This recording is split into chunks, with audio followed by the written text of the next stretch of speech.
Hello बच्चों, आप देख रहे हैं गोरखपुर मैथ्स एकेडमी। और आज हम पढ़ने वाले हैं कोऑर्डिनेट ज्योमेट्री। तो आइए देखते हैं कि इस वीडियो खास क्यों होने वाला है। खास इसलिए सर कि एक वीडियो में कोऑर्डिनेट ज्योमेट्री का जितना भी थ्योरी है, जितना भी इंपॉर्टेंट पॉइंट है, सबका सब हम डिस्कस कर ले जाएंगे। ठीक है, और आपको साथ में ये भी बताएंगे कि इस फॉर्मूले से या इस वाले फैक्ट से कैसे क्वेश्चन पूछे जाता है। यानी आप इस वीडियो को करने के बाद से आप अगर क्वेश्चन सॉल्व करने जाएंगे तो बड़े आराम से आप सारे क्वेश्चन को सॉल्व कर ले जाएंगे। बट क्या सिर्फ इतना ही वीडियो नहीं, इस वीडियो के बाद से मैं पीवाईक्यू सेशन लेके आऊंगा जिसमें पीवाईक्यूज के क्वेश्चन होंगे और इन्हीं कंसेप्ट को वहां पे अप्लाई करके वो क्वेश्चन हम सॉल्व कर रहे होंगे। उससे दो फायदा होगा, एक तो सर पीवाईक्यू प्रैक्टिस हो जाएगी, दूसरा आपका कंसेप्ट बिल्डिंग हो जाएगा। ठीक है, आपको इतने बात समझ में आ गई होगी कि मैं पढ़ाता हूँ, ना कि सिर्फ आता हूँ और बता के चला जाता हूँ। सर दोनों में अंतर होता है, आना, बताना और चले जाना, ये एक बात हो गई। आना, अच्छे से सिखाना और फिर जाना, ये दूसरी बात हो गई। तो यहाँ पे सिर्फ आपको बताया नहीं, सिखाया जाता है। ठीक है, आइए देखते हैं इस चैप्टर को। तो बात कर रहे थे हम कोऑर्डिनेट ज्योमेट्री की। तो कुछ स्टार्ट करने से पहले सिलेबस जान लेते हैं। सर सिलेबस अगर बहुत इंटरेस्टिंग है, इसका क्या सर इंटरेस्टिंग बात है सर, उसमें दो चीज़ दिया है सर। एक तो डिस्टेंस फार्मूला बता दीजिए, एक तो आप डिस्टेंस फार्मूला बता दीजिए बच्चों को।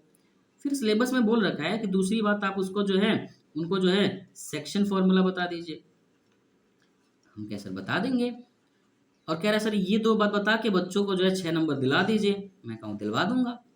बट बच्चे, अगर वो आपको दो फॉर्मूले दे के आपसे 6 नंबर पूछ रहा है, थोड़ा सा बुद्धि आप भी लगाइए कि सिर्फ वो सेक्शन फॉर्मूले पे तो सर लिमिट नहीं होगा।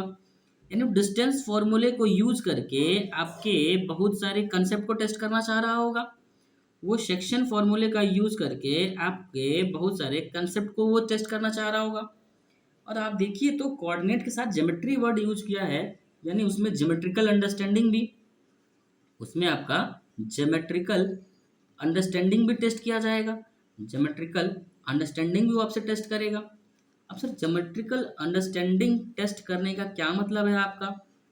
तो आपको बेटा ये वीडियो से पहले आपके जितने भी पैरेललोग्राम हैं, यानी जितने भी ज्योमेट्रिकल फिगर आप जानते हैं ना अब तक 10 तक, उन सब की प्रॉपर्टी याद होना चाहिए। इस क्वेश्चन में बहुत ही यूज होता है बेटा। अच्छा सर, ये कोऑर्डिनेट ज्योमेट्री हम लोग क्यों पढ़ते हैं सर, इसका यूज क्या है।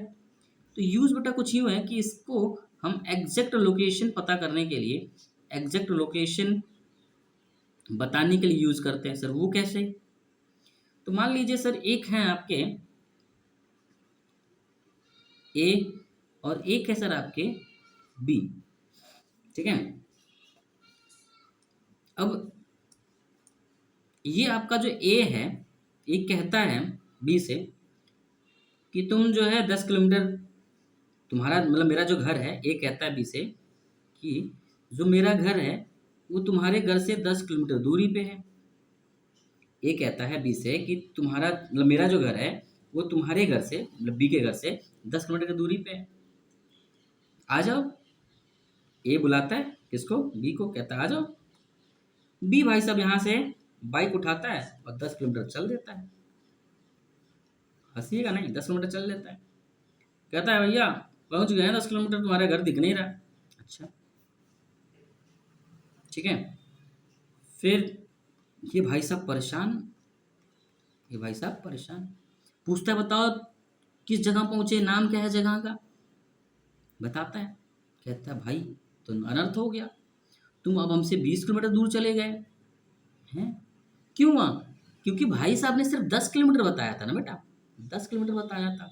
उन्होंने ये तो बताया नहीं कि किस डायरेक्शन में जाना है, किस डायरेक्शन में जाना है, इधर जाना है, इधर जाना है, इधर जाना है, इधर जाना है। यानी इनको ये नहीं बोले कि आप अपने घर से इस डायरेक्शन में आइएगा या आप इस डायरेक्शन में जाइएगा, आप इस डायरेक्शन में जाइएगा या इस डायरेक्शन में जाइएगा, इन्होंने पता नहीं रखा था। यानी सिर्फ उन्होंने एक बात बता रखी थी, दैट इज डिस्टेंस। डिस्टेंस, उन्होंने दूसरी बात आपको नहीं बता रखी थी, वो क्या है, डायरेक्शन। डायरेक्शन नहीं बता रखी थी, राइट ना। तो गड़बड़ हो गया। तो यहाँ पे जो कोऑर्डिनेट ज्योमेट्री है, यहाँ पे वो 2 डायमेंशन को यूज करता है।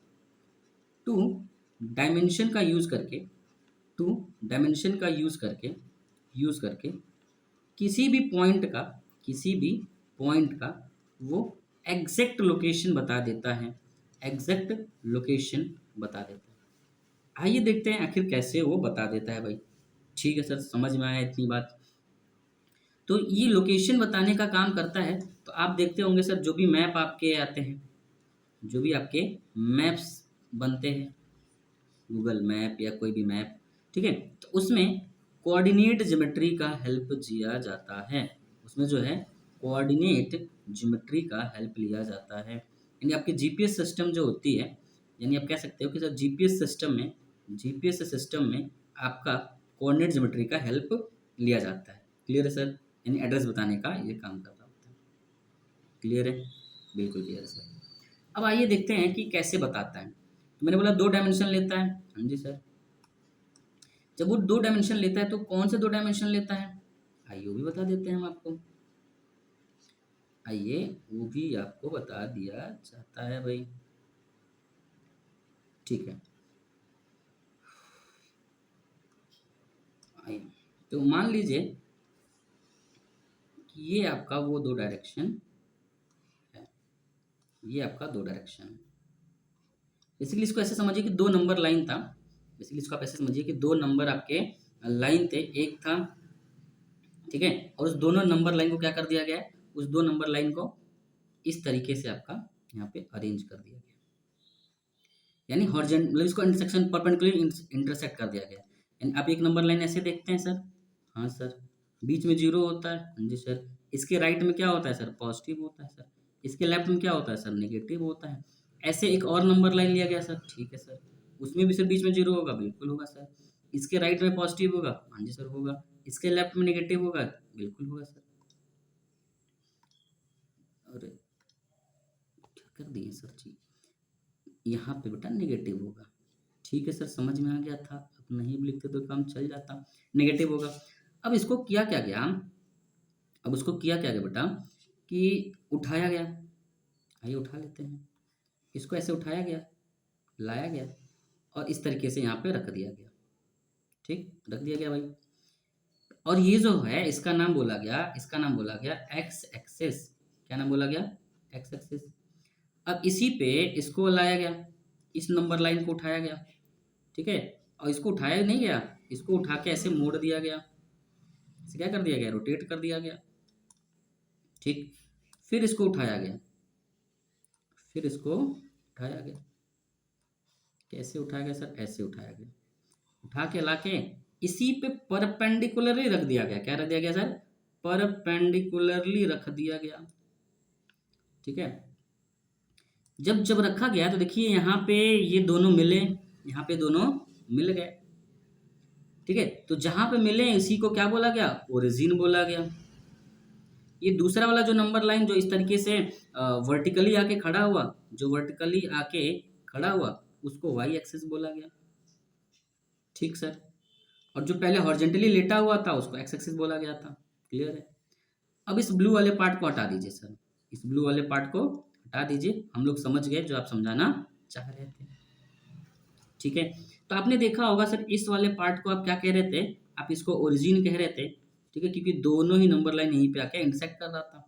इसके इस साइड में आपका पॉजिटिव डायरेक्शन होता है और इसके इस साइड में आपका जो है नेगेटिव डायरेक्शन होता है। इस ओरिजिन के सर ऊपर वाले डायरेक्शन में जब जाएंगे तो सर अगेन पॉजिटिव होता है और इसके नीचे जब जाएंगे तो अगेन नेगेटिव हो जाता है। क्लियर है सर? आप इस वाले लाइन को एक्स एक्सिस बोल रहे थे, ठीक है सर, बात समझ में आ रही है। ये वाले को आप सर वाई एक्स एक्सिस बोल रहे थे। क्लियर है सर? ठीक, अच्छा बात है, एकदम बिल्कुल समझ में आ रहा है सर। एक और बात यहाँ पे कि आप देखेंगे कि ये जो आपके एक्स एक्सिस और वाई एक्सिस हैं, ये पूरा जो सिस्टम, इसको कार्टेशियन सिस्टम बोलते हैं। कौन सा system sir? Cartesian system. Spelling गलत होगा तो संभाल लीजिएगा। कार्टेशियन सिस्टम बोलते हैं और इस पूरे प्लेन को जो है कार्टेशियन प्लेन बोलते हैं। सिस्टम को कार्टेशियन सिस्टम, और जो प्लेन आता है उसको जो है जो प्लेन बन रहा है आपका कार्टेशियन प्लेन बोल रहे हो। ठीक, अच्छी बात, समझ में आ गई ये भी बात। अब क्या कुछ देखना है इसमें, अब ये देखना है कि सर ये जो आपके जो एक्स एक्सिस और वाई एक्सिस हैं, ये एक नॉर्मल प्लेन को 4 पार्ट में डिवाइड कर दिए। कौन कौन सा पार्ट है सर वो? एक पार्ट सर ये वाला, एक पार्ट तो ये हो गया, ये एक पार्ट हो गया सर, ये एक पार्ट हो गया सर, और ये एक पार्ट हो गया। तो कुल 4 पार्ट में डिवाइड किए। तो इस पहले पार्ट का नाम सर जो है फर्स्ट क्वाड्रेंट बोला गया, क्वाड्रेंट बोला गया। ठीक, फर्स्ट क्वाड्रेंट बोला गया। इसको क्या बोला गया सर? सेकेंड क्वाड बोला गया, क्वाड्रेंट बोला गया। इसको सर जो है थर्ड क्वाड्रेंट बोला गया। इसको सर जो है फोर्थ क्वाड्रेंट बोला गया। ये भी बात समझ में आ गई सर कि जो आपका एक्स एक्सिस और वाई एक्सिस था वो क्या कर रहा था सर, 4 पार्ट में डिवाइड कर रहा था, फर्स्ट सेकेंड थर्ड फोर्थ आपने बोल दिया। ठीक है, समझ में आया? ठीक है, अब ये जब सिस्टम आपका समझ में आ गया तो आगे बढ़ा जाए। ठीक है, अब मुद्दा ये है कि सर कोई पॉइंट लोकेट करना है, कोई पॉइंट लोकेट करना है तो कैसे लोकेट करेंगे? तो एक बार और इस एक्स वाई प्लेन को बनाते हैं, इस एक बार और इस एक्स वाई प्लेन को ड्रॉ करते हैं सर। आइए ड्रॉ कर लिया जाए सर, ये आपका एक्स और वाई प्लेन हो गया। अब देखिए यहाँ पे एक चीज समझ लीजिए कि मान लीजिए अगर कोई पॉइंट यहाँ पे है, कोई पॉइंट यहाँ पे है और कोई पॉइंट यहाँ पे है। तो जैसे नंबर लाइन में आप देखे होंगे सर 1 और 2 के बीच में, और 2 के यहाँ पे जो गैप है वही गैप यहाँ होना चाहिए, और 3 से 4 के बीच में गैप वही होना चाहिए। तो ये भी नंबर लाइन को ही लेके आया गया था यहाँ पे बेसिकली। तो यहाँ पे भी जो 2 पॉइंट के बीच का जो गैप होगा बेटा वो सेम होगा, ये बात आप याद रखेंगे। क्लियर है सर? याद रख लेंगे, इसमें कौन सी बड़ी बात है। ठीक, इसको क्या बोला गया था सर? एक्स एक्सिस बोला गया था सर कितनी बार। तो इसको क्या बोला गया था? Y axis. मान लिए सर। आगे मैं कह रहा हूँ एक पॉइंट है, एक पॉइंट है ये, इस पॉइंट को लोकेट करना है। तो ध्यान से देखिए, एक पॉइंट जो ओरिजिन है ये क्या है सर? ये 0,0 है, यानी एक्स भी 0 था और यहाँ पे वाई भी 0 है। क्लियर है सर? अब इस पॉइंट पे जाने का ना रास्ता बहुत है बेटा। कैसे सर? ऐसे जाके ऐसे जाएं, हाँ सर जा सकते हैं। हम ऐसे ऐसे जाएं, हाँ सर जा सकते हैं। हम ऐसे घूम के जाएं, हाँ सर जा सकते हैं। हम ऐसे ऐसे, ठीक है, ऐसे ऐसे ऐसे जाएं, जा सकते हैं सर। हम ऐसे सीधे सीधे चले जाएं सर, हम सीधे साधे बालक हैं सर, चले जाएंगे, जा सकते हैं। लेकिन आपको कोऑर्डिनेट ज्योमेट्री में अपने मन से नहीं, एक नियम से चलना पड़ता है। उस नियम को सिखा दूं क्या सर? नहीं तो सर सिखाएंगे नहीं तो क्या करने आए हैं।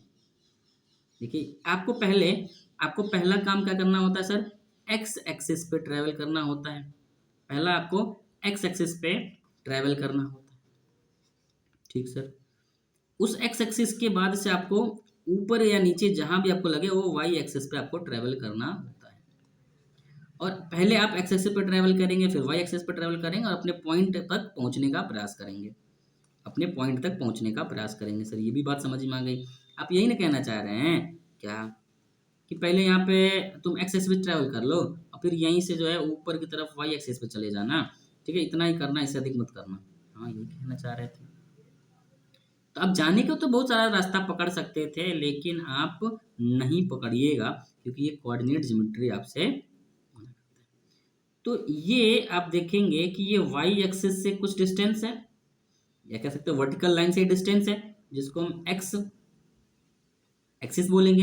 बेसिकली मान लो ये 1 यूनिट हो सकता है, 2 यूनिट हो सकता है, 3 यूनिट हो सकता है, 4 यूनिट हो सकता है। यानी इस वाई एक्सिस से इसकी दूरी, इस पॉइंट की दूरी को हम एक्स एक्सिस बोलेंगे, मतलब एक्स पॉइंट बोलेंगे। या फिर डिस्टेंस ट्रेवल की कितना, वाई से कितना दूर है, इस वाई लाइन से।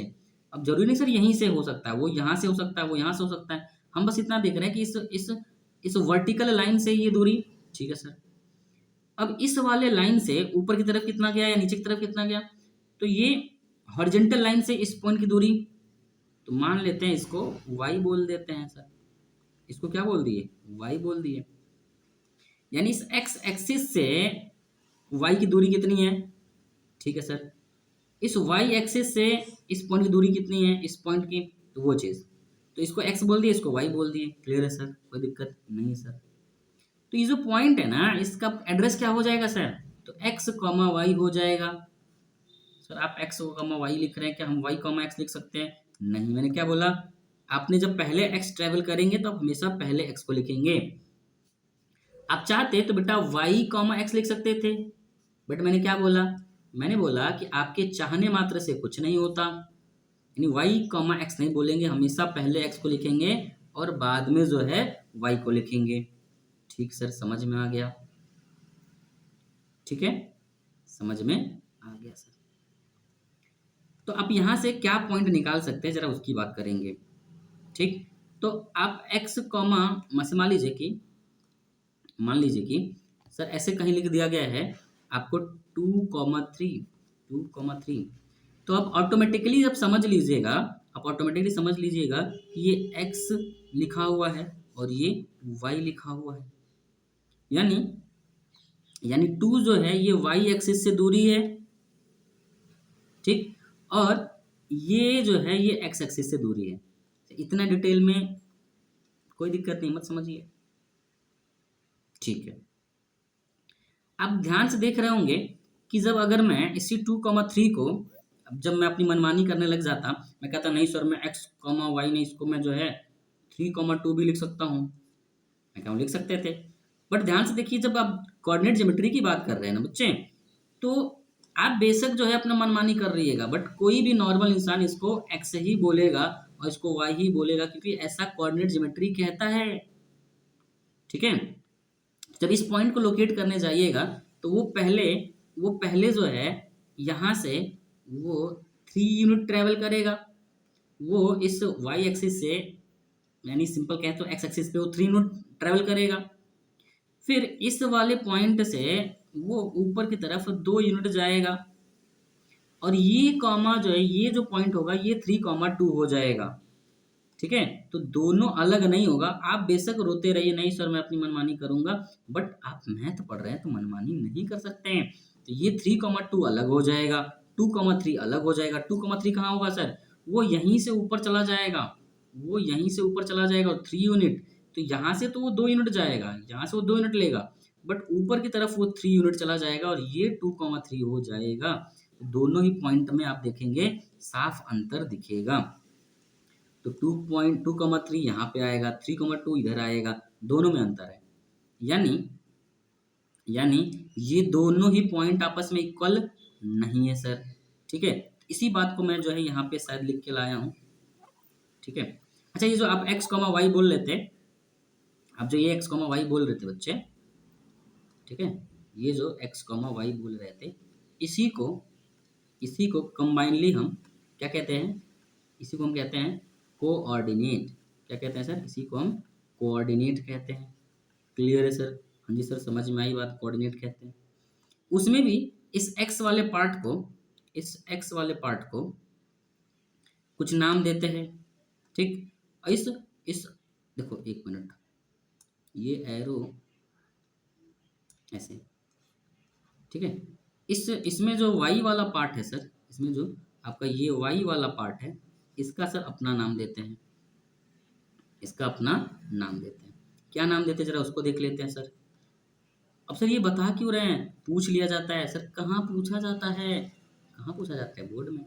इसको एब्सिसा बोलते हैं बेटा। क्या बोलते हैं? एब्सिसा बोलते हैं। स्पेलिंग क्या होगी सर? स्पेलिंग तो हमको भी नहीं पता। ABS CISSA, एब्सिसा बोलते हैं। इसको ऑर्डिनेट बोलते हैं, इसको जो है ऑर्डिनेट बोलते हैं। वाई वाली को क्या बोलते हैं? ऑर्डिनेट बोलते हैं। ठीक, तो ये नामकरण सर कितना इंपॉर्टेंट है? बहुत इंपॉर्टेंट है। पूछ लिया जाता है क्या सर? डायरेक्टली पूछ लिया जाता है, आपको दिखाऊंगा मैं। तो ये एब्सिसा, और से नाम से बच्चे क्या होते हैं? इसको एक्स बोलते हैं, बिल्कुल सही है। इसका दूसरा नाम जो है पता होना चाहिए, जो कि बच्चे कहते हैं इसका क्या मतलब, डायरेक्ट पूछ देगा, आप कंफ्यूज हो जाएंगे कौन सा वाला एब्सिसा, कौन सा वाला ऑर्डिनेट। तो वाई को ऑर्डिनेट, ए को एब्सिसा, एक्स को एब्सिसा बोलेंगे। ठीक है, अच्छा ये वाली बात सर, ये क्या लिखा हुआ है? ये वही वाली बात लिखा हुआ है कि सर x, y लिख रहे हैं आप, और y, x रख रहे हैं, तो दोनों को सेम मत समझिएगा, दोनों अलग अलग हैं। आपको मैंने ऊपर बताया था 2,3 इज नॉट इक्वल टू 3,2, वही वाली बात। लेकिन आप कह रहे नहीं सर दोनों सेम है। आप कह रहे हैं सर x, y बराबर है y, x के। मैं कह रहा हूँ ठीक है। अगर आप ये कह रहे हैं तो हम भी कुछ कहेंगे, क्या कि अगर आप इसको ट्रू कर रहे हैं, आप कह रहे हैं सर ये सही बात है, तो पक्का जो है x और y आपस में बराबर रहा होगा, तभी ये बात ट्रू है। यानी if this is equal to this, तो x is equal to Y ये होगा ही होगा। ठीक है, अगर x और y इक्वल नहीं है तो सर ये वाला बात भी ट्रू नहीं होगा। क्लियर है सर, समझ में आया? बिल्कुल। आइए आगे बढ़ते हैं। अब क्या करेंगे सर, अब आते हैं सर डिस्टेंस फॉर्मूला की तरफ। तो डिस्टेंस फॉर्मूला से पहले आप एक चीज समझ लीजिए सर। क्या, यहीं पे आ जाइए, समझा देते हैं। सर कितना समझाएंगे, थोड़ा सा और, थोड़ा सा और। क्या मुश्किल बात है सर, बहुत आसान है। क्या, कि जब कोई पॉइंट इसमें रहेगा तो देखो, इस पूरे एरिया में रहेगा, तो दोनों ही एक्स में ही पॉजिटिव चलेगा। देखो एक्स में ही पॉजिटिव चलेगा और वाई में भी पॉजिटिव चलेगा, यानी फर्स्ट कोऑर्डिनेट में जो साइन आएगा वो पॉजिटिव कॉमा पॉजिटिव आएगा। इसमें जब कोई पॉइंट रहेगा तो पहले वो नेगेटिव चलेगा फिर पॉजिटिव चलेगा, यानी पहले नेगेटिव आएगा फिर पॉजिटिव आएगा। इसमें जाने के लिए सर उसको नेगेटिव दोनों ही डायरेक्शन में चलना पड़ेगा, एक्स भी नेगेटिव चलना पड़ेगा और वाई भी नेगेटिव चलना पड़ेगा। यानी यहाँ पे जो साइन आएगा वो नेगेटिव कॉमा नेगेटिव आएगा। यहाँ पे सर पहले तो वो पॉजिटिव चलेगा, लेकिन वो फिर नीचे जब जाएगा तो नेगेटिव हो जाएगा, यानी पॉजिटिव कॉमा नेगेटिव हो जाएगा। तो इस बात को भी आपको याद रख लेना चाहिए भाई। इस वाली बात को भी आपको क्या कर लेना चाहिए, याद रख लेना चाहिए। ठीक है, इस वाली बात को याद रख लेना चाहिए, इस वाली बात को भी आपको याद रख लेना चाहिए। आइए, वैसे ही आप इसको याद रख लीजिएगा, वैसे ही आप इसको याद रख लीजिएगा। देखिए जब समझ रहे हैं ना तो हमको नहीं लग रहा कि आपको चीज़ें याद रखनी है, आपको सब चीज़ें समझ में आ रही हैं, तो याद वाद रखने की जरूरत नहीं है सर। नहीं याद रखेंगे, अरे नहीं याद रखिएगा, मतलब समझ रहे हैं ना। अरे सर पहले कुछ बोलते हैं बाद में कुछ बोलते हैं, आप तो बदलू हैं।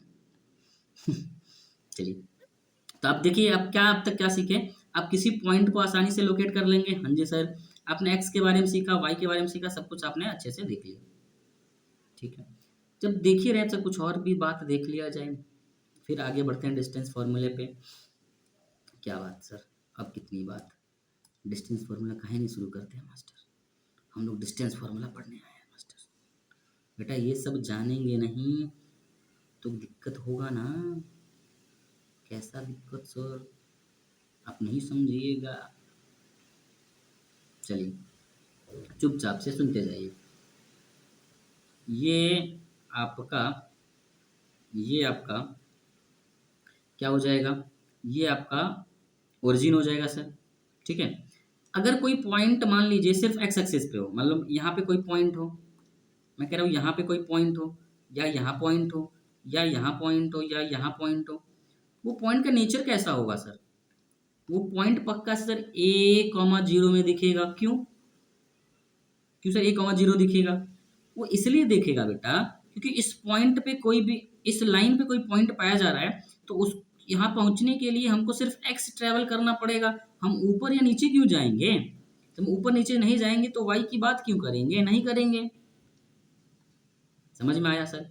तो अगर इस तरीके से पॉइंट दिया हुआ है तो पॉइंट कहाँ पे होगा, एक्स एक्सिस पे होगा। बिल्कुल सर।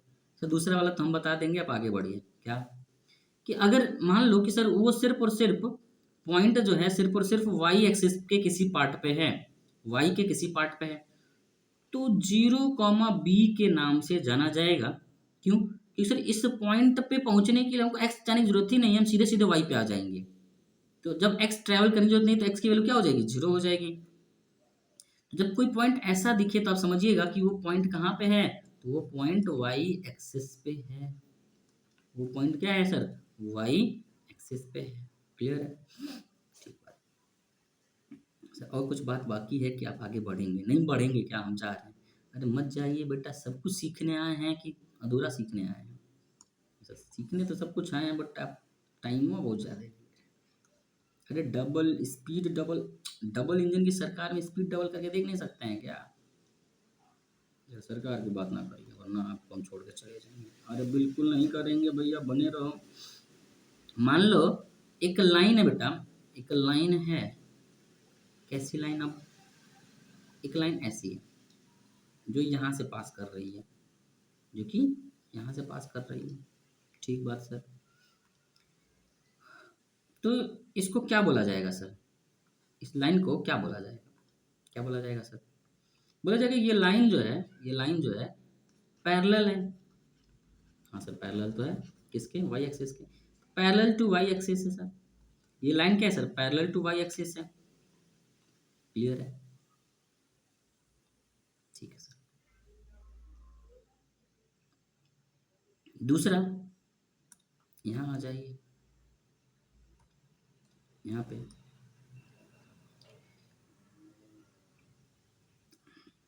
दूसरा, यहाँ आ जाइए।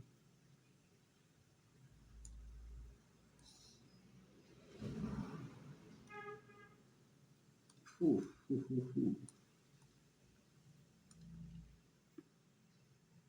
चलिए, आप देखेंगे तो सर ब्लू वाली लाइन जो है, यहाँ पे ब्लू वाली लाइन जो थी, ये वाली लाइन क्या है बेटा सर, ये वाली लाइन जो है ना पैरेलल है, किसके पैरेलल है, तो पैरेलल टू एक्स एक्सिस है, पैरेलल टू एक्स एक्सिस है। क्लियर है सर।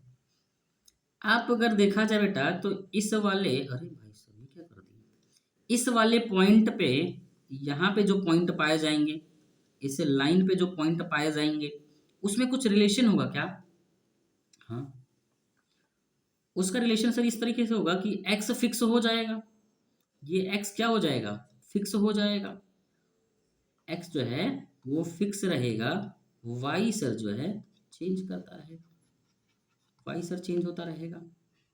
क्लियर बात सर। यानी यानी हम सिंपल सिंपल बोल दूं कि एक लाइन है जो कि पैरेलल, अगर सिंपल सिंपल बोल दूं X is equal to two, X is equal to two, एक लाइन है जो X is equal to two से जाती है, मैं क्या बोल रहा हूँ, एक लाइन है जो कि X is equal to two से जाती है, तो इसका क्या मतलब समझिएगा, इसका मतलब समझिएगा कि सर एक लाइन होगी, ठीक है, जो कि अब देखो लाइन बोल रहे हैं ना, एक लाइन होगी जो X is equal to two से जाती है, इसका मतलब सर एक्स के पैरेलल होगी और एक्स से सर 2 यूनिट दूर होगी, कुल इस तरीके से। अगर मैं कह रहा हूँ सर ये 2 यूनिट है तो इस लाइन का इक्वेशन एक्स इक्वल टू 2 लिखा जाएगा। यानी वाई पैरेलल, वाई के पैरेलल था ना, तो वाई नहीं लिखा जाएगा, वाई के पैरेलल था तो वाई नहीं लिखा जाएगा। ठीक बात, कोई दिक्कत नहीं बात। अच्छा, इतनी बात समझ में आई, ठीक है सर। इसी तरीके से आप इधर देखिएगा, इधर देखिए तो इस लाइन को हम जनरली जो है एक्स इक्वल टू ए से लिख देते हैं, एक्स इक्वल टू ए से। क्यों, क्योंकि सिर्फ इतना ही पता चल जाए कि भाई कितना दूर है, तो बाकी तो सर वो चेंज होता रहेगा ना, वाई तो सर वैरायटी होगी, वाई की तो वैरायटी होगी, कुछ बहुत इन्फाइनाइट पॉइंट होगा, सर इतना लिख के हम काम चला लेते हैं। ऐसे सर नीचे वाले केस में क्या लिख देंगे, जब कोई लाइन जो है पैरेलल टू एक्स एक्सिस है, तो यहाँ पे देखिए, यहाँ पे एक्स की तो बहुत सारे पॉइंट है लेकिन वाई फिक्स है, तो जब वाई फिक्स है तो वाई इज इक्वल टू इस तरीके से लिख देंगे फिक्स।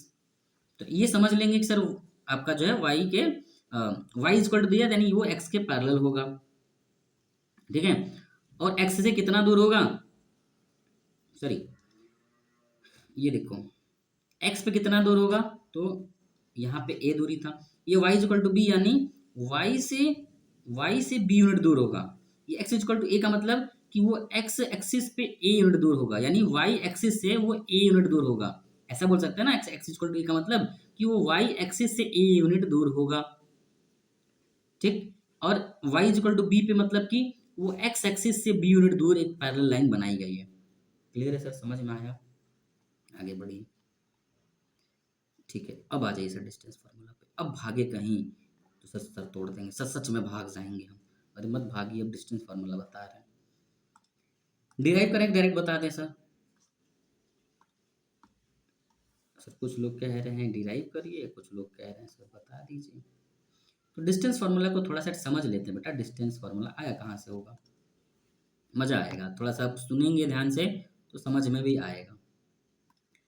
अच्छा, ऐसा है क्या, हाँ जी ऐसा ही है, जरा एक यहाँ पे पॉइंट रखिए और एक यहाँ पे पॉइंट रखिए, ठीक है रख लिए सर, इस पॉइंट का नाम ए रख दीजिए, इस पॉइंट का नाम सर बी रखेंगे, हमको पता था ए के साथ बी रखते हैं आप लोग, पता नहीं क्यों आप लोगों को ए और बी से इतना प्यार है। ये अपना ओरिजिन ओ है, ठीक है सर, तो मैं कह रहा हूं कि सर इसका यहाँ तक का दूरी कितना होगा, ये पता कर लीजिए, फिर इस पॉइंट का इस एक्सिस से कितनी दूरी होगी ये पता कर लीजिए, पहला बात। फिर इतना पता कर लीजिए कि सर ये जो पॉइंट है इस एक्स एक्सिस से कितना दूर होगा, और ये पॉइंट बी जो है इस एक्स एक्सिस से कितना दूर होगा, पता कर लेंगे। तो मैं कह रहा हूँ बेटा कि ये x2 डिस्टेंस पे है और ये x1 डिस्टेंस पे है। ये वाला पार्ट, दूसरा वाला पार्ट ये y1 डिस्टेंस पे है और ये y2 डिस्टेंस पे है। ठीक है सर, क्या बुड़बक बना रहे हैं बच्चे को, सीधे सीधे बोलिए ना, क्या बोलिए बेटा कि यहाँ से यहाँ तक की जो दूरी है वो x1 है, और यहाँ से यहाँ तक की दूरी जो है वो x2 है। ठीक बात। फिर आप यहाँ से बोल सकते हैं सर यहाँ से यहाँ तक की जो दूरी है, एक मिनट, यहाँ से यहाँ तक की जो दूरी है वो y1 है, यहाँ से यहाँ तक की जो दूरी है वो y2। यही तो बोलना चाह रहे थे। हाँ जी सर, यही बोलना चाह रहे थे, आप लोग तो ज़्यादा समझदार हो गए हैं। तो ये x1 है, ये x2 है, ये y1 है और ये y2 है। अब मुद्दा ये बेटा कि इस पॉइंट का कोऑर्डिनेट क्या हो जाएगा, तो सर ये x1 y1 हो जाएगा और ये x2 y2 हो जाएगा, ये x2 y2 हो जाएगा। क्लियर है सर। अब इनके बीच में सर डिस्टेंस, अरे सर इतना मोटा डिस्टेंस, मैं कह रहा हूँ इनके बीच का डिस्टेंस ए बी जो है इसको निकालना है हमको, इसके बीच का डिस्टेंस ए बी निकालना है। तो कैसे निकालिएगा, जरा आइए दिखाता हूँ आपको कैसे निकालेंगे हम लोग। बोलिए सर। तो पहले जो अननेसेसरी चीज़ें हम लोग बना लिए हैं इसको हटा देते हैं सर, यहाँ से इन सबको भगा देते हैं। भगो, तुम लोग की जरूरत नहीं थी, हमारे सर जी जो है सही पूर्वक बना देते हैं हम लोग को। ये आ जाइए, इसको भी नीचे कर लीजिए। तो आपको सीधे सीधे बोलूँ तो सर यहाँ से लेके यहाँ तक की दूरी ना पता करनी थी। हाँ जी। अब मैं कह रहा हूँ यहीं से एसोसिएट एक ट्रायंगल बना दीजिए, एक राइट एंगल ट्रायंगल का आविष्कार नहीं कर दीजिएगा सर? कर देंगे। कैसे करना है बता दीजिए। तो अगर मैं यहीं से एक परपेंडिकुलर ड्रॉ करूँ तो ये ड्रॉ हो जाएगा सर, और यहीं से एक इसको इसे ज्वाइन करूँ तो ये ज्वाइन हो जाएगा सर। ठीक है, और 90 डिग्री पे हमको इसको ज्वाइन करना था, कर दीजिएगा। ये आपका ट्रायंगल बन जाएगा। तो अब देखिएगा तो यहाँ पे जो ट्रायंगल बना है इस हिसाब से ये 90 डिग्री बना है। हाँ जी सर। तो इस ट्रायंगल के लिए अगर देखा जाए तो ये हाइपोटेन्यूज का काम नहीं करेगा क्या सर? करेगा, बिल्कुल करेगा। यानी आपको ये वाला डिस्टेंस ला के दे दिया जाए और ये वाला डिस्टेंस आपको ला के दे दिया जाए तो आपका काम नहीं हो जाएगा क्या? हाँ जी सर। जरा आइए इस डिस्टेंस को लिखा जाए, आइए जरा इस डिस्टेंस को लिखा जाए कि इसका नाम दे दूँ क्या सर? ए है और मान लो ये सी है। तो इस BC का पहले पता करिए सर, फिर AC का पता कर लीजिए। आप ये दो चीज़ पता करके दे दीजिए, हम लोग पाइथागोरस थ्योरम से निकाल के BA बता देंगे आपको, BA हम लोग बता देंगे। आइए आपको बता देता हूँ, समझिएगा। अगर मैं कह रहा हूँ सर यहाँ से लेके यहाँ तक जो है x2 था और यहाँ से लेके यहाँ तक x1 है और यहाँ तक x2 है, तो ये डिस्टेंस निकालने के लिए इस x2 में से इस वाले पार्ट को गायब कर दिया जाए, x1 वाले पार्ट को, ये वाला पार्ट गायब कर दिया जाए तो यही बचेगा। ये समझ में आया सर? देखिए बेटा ये यहाँ से यहाँ तक x1 था, हमें सर समझ में आया। ये यहाँ से यहाँ तक क्या x2 था, हमें समझ में आया। इस x2 में से इतना वाला पार्ट डिलीट कर दिया जाए तो क्या मिलेगा सर? वही जो हमको चाहिए। इसको क्या बोलेंगे? x2 में से x1 माइनस करने पे मिला, ये लिख देंगे। यानी जो AC था जो, वो क्या मिल गया? वो मिल गया x2 माइनस x1। क्या मिल गया? x2 माइनस x1 मिल गया। जरा BC निकालिए, BC। देखिएगा बेटा ये पूरा का पूरा y2 था, ठीक है सर। ये वाला छोटा वाला पार्ट सर जो है ये y1 था। इस y2 में से इस y वाले पार्ट को गायब कर दीजिएगा तो यही मिलेगा। ये क्या है सर? y2 में से y1। ठीक है सर। यानी इस BC की जो वैल्यू मिलेगी वो y2 माइनस y1 मिलेगी। सर अब हम लोग बोले थे पाइथागोरस थ्योरम से हम जो है पता कर लेंगे।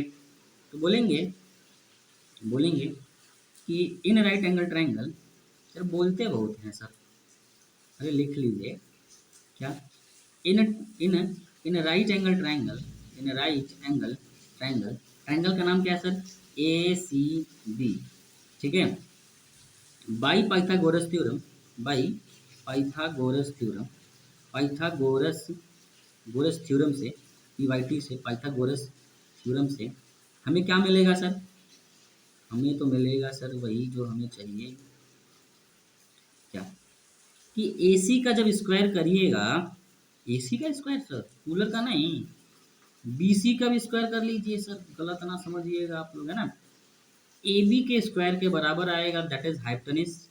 ये वाली बात आप कहाँ से लिख रहे हैं सर, ये वाली बात आप लिख रहे हैं पाइथागोरस थ्योरम से, ये वाली बात कहाँ से लिख रहे हैं सर, पाइथागोरस थ्योरम के हेल्प से लिख रहे हैं सर। अच्छा ठीक है, समझ गए सर, आगे बढ़िए जरा। एक्स, अब AC की वैल्यू निकाले नहीं थे क्या, हाँ जी सर, यही तो आया था सर, x2 माइनस x1 आया था, x2 माइनस x1 आया था, हाँ जी सर आया था। इसी का क्या कर दीजिए सर, स्क्वायर कर दीजिए, इसका क्या कर दीजिए, स्क्वायर कर दीजिए, कर दिए।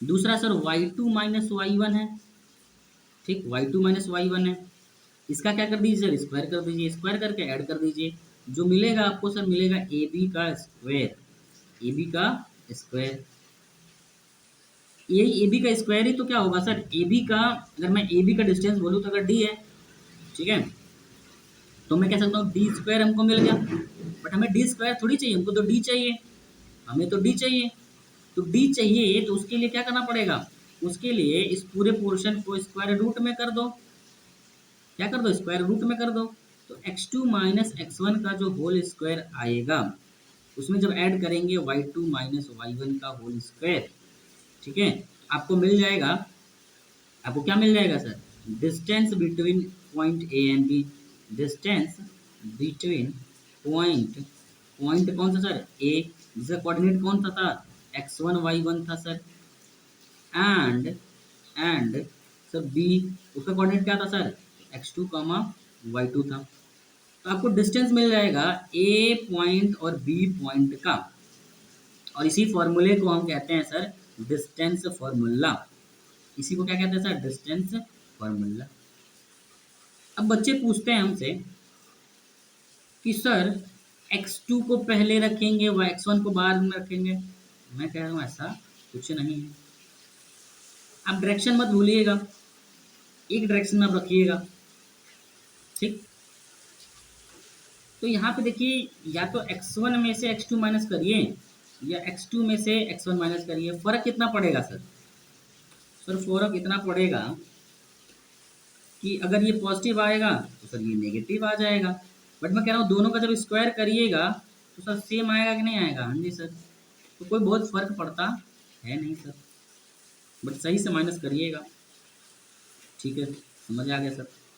अच्छा, तो ये आपका डिस्टेंस फार्मूला है, याद रखिएगा, यूज कैसे करना है मैं आपको बताऊंगा, ठीक सर, समझ में आया। और आगे, अब जब डिस्टेंस फार्मूला जान लिए तो कोलिनियर फार्मूला, सर ये कौन सा फार्मूला होता है, सर ये फार्मूला नहीं, बेसिकली पॉइंट का नाम है, कोलिनियर पॉइंट कब कहते हैं किसी चीज़ को, तो मान लीजिए सर पॉइंट ए बी और सी, ठीक है, इसको कोलिनियर पॉइंट तब कहेंगे जब ए सेम स्ट्रेट लाइन पे पाया जाए, जब ये सेम स्ट्रेट लाइन पे पाया जाए तब इसको क्या कहते हैं सर, तब इसको कोलिनियर पॉइंट कहते हैं, तब इसको कोलिनियर पॉइंट कहते हैं। जैसे मान लीजिए एक लाइन है, ये यहाँ पे पॉइंट ए है, यहाँ पे पॉइंट बी है, मैं कह रहा हूँ सर सी पॉइंट इस कोलिनियर कब होगा, जब ये इस लाइन पे पाया जाएगा, तो अगर ये सी इस लाइन पे है तो हम कहेंगे ए बी सी क्या है सर, कोलिनियर है, कोलिनियर है भाई।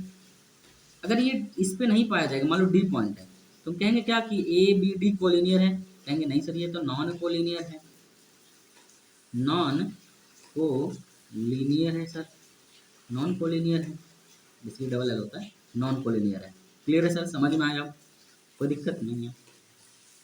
लेकिन आपको यहाँ पे समझाने का रीज़न सर, तो पूछ देता है आपसे ऐसे, ऐसे बोल देगा कोई 3 पॉइंट है, आपको नहीं पता सर कौन सा पॉइंट है, आपको बोलेगा वो ए बी सी है, चेक करिए सर ये कोलिनियर है कि नहीं है, ये कोलिनियर है कि नहीं है कि नहीं है। ठीक है, वो बोलेगा कोलिनियर चेक करिए कि ये कोलिनियर है या नहीं है।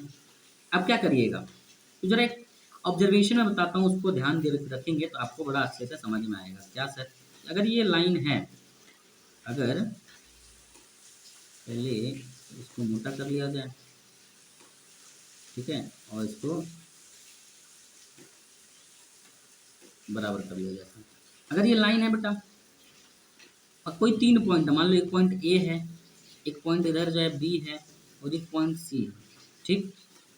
तो अभी आप कितना डिस्टेंस निकाल सकते हो, तो एक डिस्टेंस तो आप ये निकाल सकते हो, कौन सा वाला सर, कि इन दोनों के बीच का डिस्टेंस मान लेते हैं D1 बोल दिए आप। एक बी और सी के बीच का दूरी निकाल लीजिए, मान लीजिए D2 निकाल दीजिए।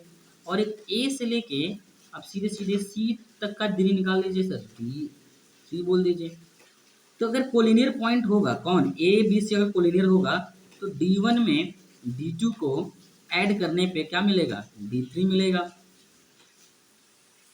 अब आप सोच रहे होंगे सर आपको कैसे पता, सर ए यहाँ था, बी यहाँ था, सी यहाँ था, तो नहीं पता था हमको भी।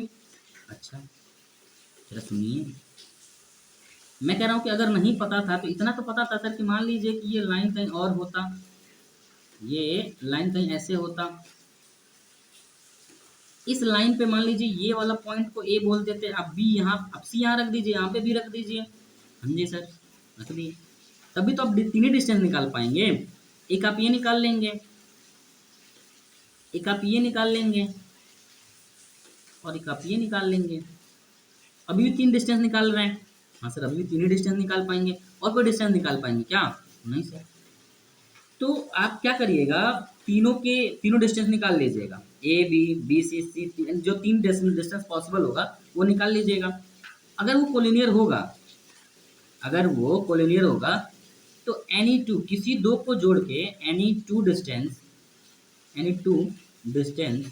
का जो सम आएगा बेटा, जो सम आएगा वो थर्ड के इक्वल आ जाएगा, वो थर्ड डिस्टेंस के इक्वल आ जाएगा, वो थर्ड डिस्टेंस के इक्वल आ जाएगा। एक और केस बन सकता था ना सर, यहाँ पे बी बीच में था, यहाँ पे सी बीच में था, ए को भी तो बीच में कर सकते थे। हाँ कर सकते थे सर। तो मान लो ये लाइन था, वो ए इधर है, नहीं ए को बीच में करना है, तो मान लो ए इधर है, ये सी है आपका, ये बी है। अभी भी तीन ही डिस्टेंस निकाल पाएंगे सर, ये D1, ये D2, कुछ भी को बोल दो, ये डिस्टेंस D3 हो जाएगा। अभी भी तीन ही डिस्टेंस निकाल पा रहे हैं। किसी दो को देखो, यहाँ पे D2 और D1 को जोड़ के D3 मिल रहा है, यहाँ पे इन दोनों को जोड़ के D3 मिल रहा है। यानी आपको किसी दो को, यानी एनी टू डिस्टेंस को आप ऐड करिएगा, एनी टू डिस्टेंस का जो सम होगा वो थर्ड के बराबर होगा। कब, अगर वो कोलिनियर होगा तब, अगर वो कोलिनियर होगा तब, अगर वो कोलिनियर होगा तब, अदरवाइज वो इक्वल नहीं आएगा।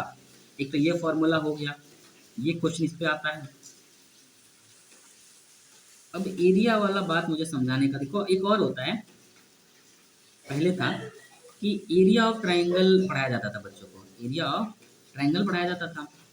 जब एरिया ऑफ ट्राइंगल पढ़ाया जाता था तो बोला जाता था कि सर, अच्छा अब मान लो ये पॉइंट 3 था, अब तीनों के बीच में हम एक ट्राइंगल बना रहे हैं, ये ट्राइंगल बना रहे हैं, देख रहे हैं ना, तो इस ट्राइंगल का एरिया क्या होगा सर, 0 होगा। क्यों, क्योंकि वो कोलिनियर पॉइंट है। एरिया ऑफ ट्राइंगल 0 कब होता है, जब all three points are collinear, जब all three points are collinear, points are collinear, जब तीनों पॉइंट जब कोलिनियर हो जाते हैं, जब तीनों पॉइंट क्या होते हैं, कोलिनियर हो जाते हैं, all three points are collinear, तो जो है ट्राइंगल का, जो ट्राइंगल का एरिया होता था, एरिया ऑफ ट्राइंगल ऐसे लिखना चाहिए, ऐसे, जो एरिया बनेगा सर, एरिया ऑफ ट्राइंगल बनेगा वो 0 हो जाएगा, वो क्या हो जाएगा, 0 हो जाएगा। अब इसके लिए एक फॉर्मूला निकल के आता था, ठीक है, तो मैं फॉर्मूला वगैरह समझाऊं क्या, नहीं, अब डायरेक्ट जो है कंडीशन बता दीजिए। अब डायरेक्ट क्या कर दीजिए सर, कंडीशन बता दीजिए। आइए आपको कंडीशन में डायरेक्ट आपको बता देता हूँ। कंडीशन तो मुझे डायरेक्ट याद नहीं है, आइए फॉर्मूला ही देख लेते हैं। तो देखिए एक डिटरमिनेंट बनाते थे ऐसा, x1 लिखते थे, यहाँ y1 लिखते थे और यहाँ पे 1 लिखते थे, x2 लिखते थे, y2 लिखते थे और यहाँ 1 लिखते थे, यहाँ x3 लिखते थे, y3 लिखते थे और 1 लिखते थे। सर ये x1 y1 और ये सब है क्या, एक ट्राइंगल के 3 पॉइंट होंगे ना सर, ट्राइंगल जैसे मैं कह रहा हूँ सर एक ट्राइंगल होगा यहाँ पे, एक ऐसे ट्राइंगल होगा कोई, तो इसका एक पॉइंट इधर होगा सर, एक पॉइंट इधर होगा और एक पॉइंट इधर होगा। Yes sir. तो इस ट्राइंगल का मान लीजिए x1 और y1 कोऑर्डिनेट था, ठीक है सर। इस वाले का मान लीजिए सर x2, y2 कोऑर्डिनेट था, ठीक है। इसका सर x3, y3 कोऑर्डिनेट था, ठीक है। जब इसका एरिया निकालते हैं आप, जब इसका एरिया निकालते हैं तो कैसे निकालते हैं देखिएगा। तो 1/2 टाइम्स ऑफ क्या, अब इस x1 को पकड़ के रखिए, इस x1 को जब पकड़ लिए तो ये वाला पोर्शन और ये वाला पोर्शन आप इग्नोर कर दीजिए, बचेगा आपका कौन सा वाला पोर्शन, तो बचेगा आपका ये वाला पोर्शन, ये वाला, ठीक। इस पोर्शन में क्या करिए, क्रॉस मल्टीप्लाई, तो y2 इंटू 1 दैट इज क्या मिलेगा सर, y1। इस x1 जो आपने यहाँ पे क्रॉस किया उसको यहाँ लिख लीजिए, ब्रैकेट बनाइए, और ये y2 इंटू y1 हो जाएगा। फिर क्रॉस मल्टीप्लाई करिएगा तो 1 इंटू y3 क्या हो जाएगा, तो y3 हो जाएगा, ऐसे लिख लीजिएगा सर। यहाँ पे माइनस लिख लीजिएगा, यहाँ पे माइनस लिख लीजिएगा। अच्छा, अब दूसरा जो है, एक मिनट सर, आप अब की बार क्या करिएगा, अब की बार आप इसको छिपा दीजिएगा, इस वाले को छिपा दीजिएगा, तो ये वाला रो कैंसिल हो जाएगा और ये वाला रो छिप जाएगा बेसिकली। तो अब क्या बचेगा सर, तो कौन सा लिए, तो x2 लिए, तो यहाँ पे x2 लिख दीजिएगा। फिर आप इसको क्रॉस मल्टीप्लाई कर लीजिए, तो ये आपका क्या हो जाएगा सर, यहाँ पे y1 हो जाएगा। फिर ऐसे क्रॉस मल्टीप्लाई करेंगे तो y3 हो जाएगा, y1 माइनस y3 हो जाएगा। फिर यहाँ पे प्लस आ जाएगा और अब की बार x3 आएगा, तो अब की बार x3 को छिपाया जाएगा, तो x3 लिखें तो x3 को छिपाया जाएगा। तो जब ये छिप जाएगा इधर से और ये छिप जाएगा इधर से, तो बचेगा कौन सर, बचेगा ये चारों, बचेगा कौन, ये चारों। इसमें क्रॉस मल्टीप्लाई करिए तो y1 माइनस y2 क्या हो जाएगा सर, ब्रैकेट में y1 माइनस y2। इस तरीके से आप इसको सॉल्व कर लेंगे। अब देखिए एरिया ऑफ ट्राइंगल जो होता है बेटा, वो हमेशा एरिया तो हमेशा पॉजिटिव होगा, नेगेटिव होगा नहीं। अब इसको सॉल्व करने पे दोनों चीज़ आ सकती है, एक तो पॉजिटिव आ सकती है और एक तो नेगेटिव आ सकती है। तो इसी वजह से हम वहाँ पे एब्सोल्यूट वैल्यू लेते हैं, यानी सिर्फ और सिर्फ पॉजिटिव वैल्यू लेते हैं, इसलिए यहाँ पे इसको इस तरीके से एब्सोल्यूट वैल्यू वाले ब्रैकेट में डाल देते हैं। अब इसी का वैल्यू क्या करना पड़ेगा सर, जीरो करना पड़ेगा। कब, जब हमको चेक करना पड़ेगा, जब हमको चेक करना हो कि कोई पॉइंट जो है कोलिनियर है कि नहीं है, कोलिनियर है कि नहीं है। अगर वो कोलिनियर होगा तो फिर इसी की वैल्यू क्या हो जाएगी, जीरो हो जाएगी। ठीक बात सर, ठीक है सर, समझ में आया। लेकिन देखिए एरिया ऑफ ट्रायंगल आपके वो उसमें नहीं है, बट फिर भी मैंने फॉर्मूला बताया। अब देखिए इतना कुछ थोड़ी याद कर सकते हैं। अगर मैं कह रहा हूँ सर ये पूरा का पूरा जो वैल्यू है जीरो आएगा, इस पूरे वैल्यू को जीरो करना है, इस पूरे वैल्यू को जीरो करना है, सर ये 1/2 से क्या मतलब, सिर्फ सिर्फ ये वाला ब्रैकेट क्या हो जाए, जीरो हो जाए। हाँ कह सकते हो, मैं सिंपल कह सकता हूँ sir x1 y2 minus y3 minus x2 y1 minus y3 और plus x3 y1 minus y2। ठीक है, इसकी वैल्यू अगर जीरो हो जाए तो आपका जो है पॉइंट कोलिनियर है। अगर कोई 3 पॉइंट दिया हुआ है उसमें इसकी वैल्यू क्या हो जाए, इसकी वैल्यू आपकी जीरो हो जाए, इसकी वैल्यू क्या हो जाए, जीरो हो जाए। ठीक है, अगर ये कंडीशन फुलफिल करता है तो क्या हो जाएगा, कोलिनियर हो जाएगा, कोलिनियर हो जाएगा। क्लियर है सर, हाँ सर समझ में आया। आइए, तो ये मैंने आपको बता दिया है रिजल्ट, आप याद रख सकते हैं।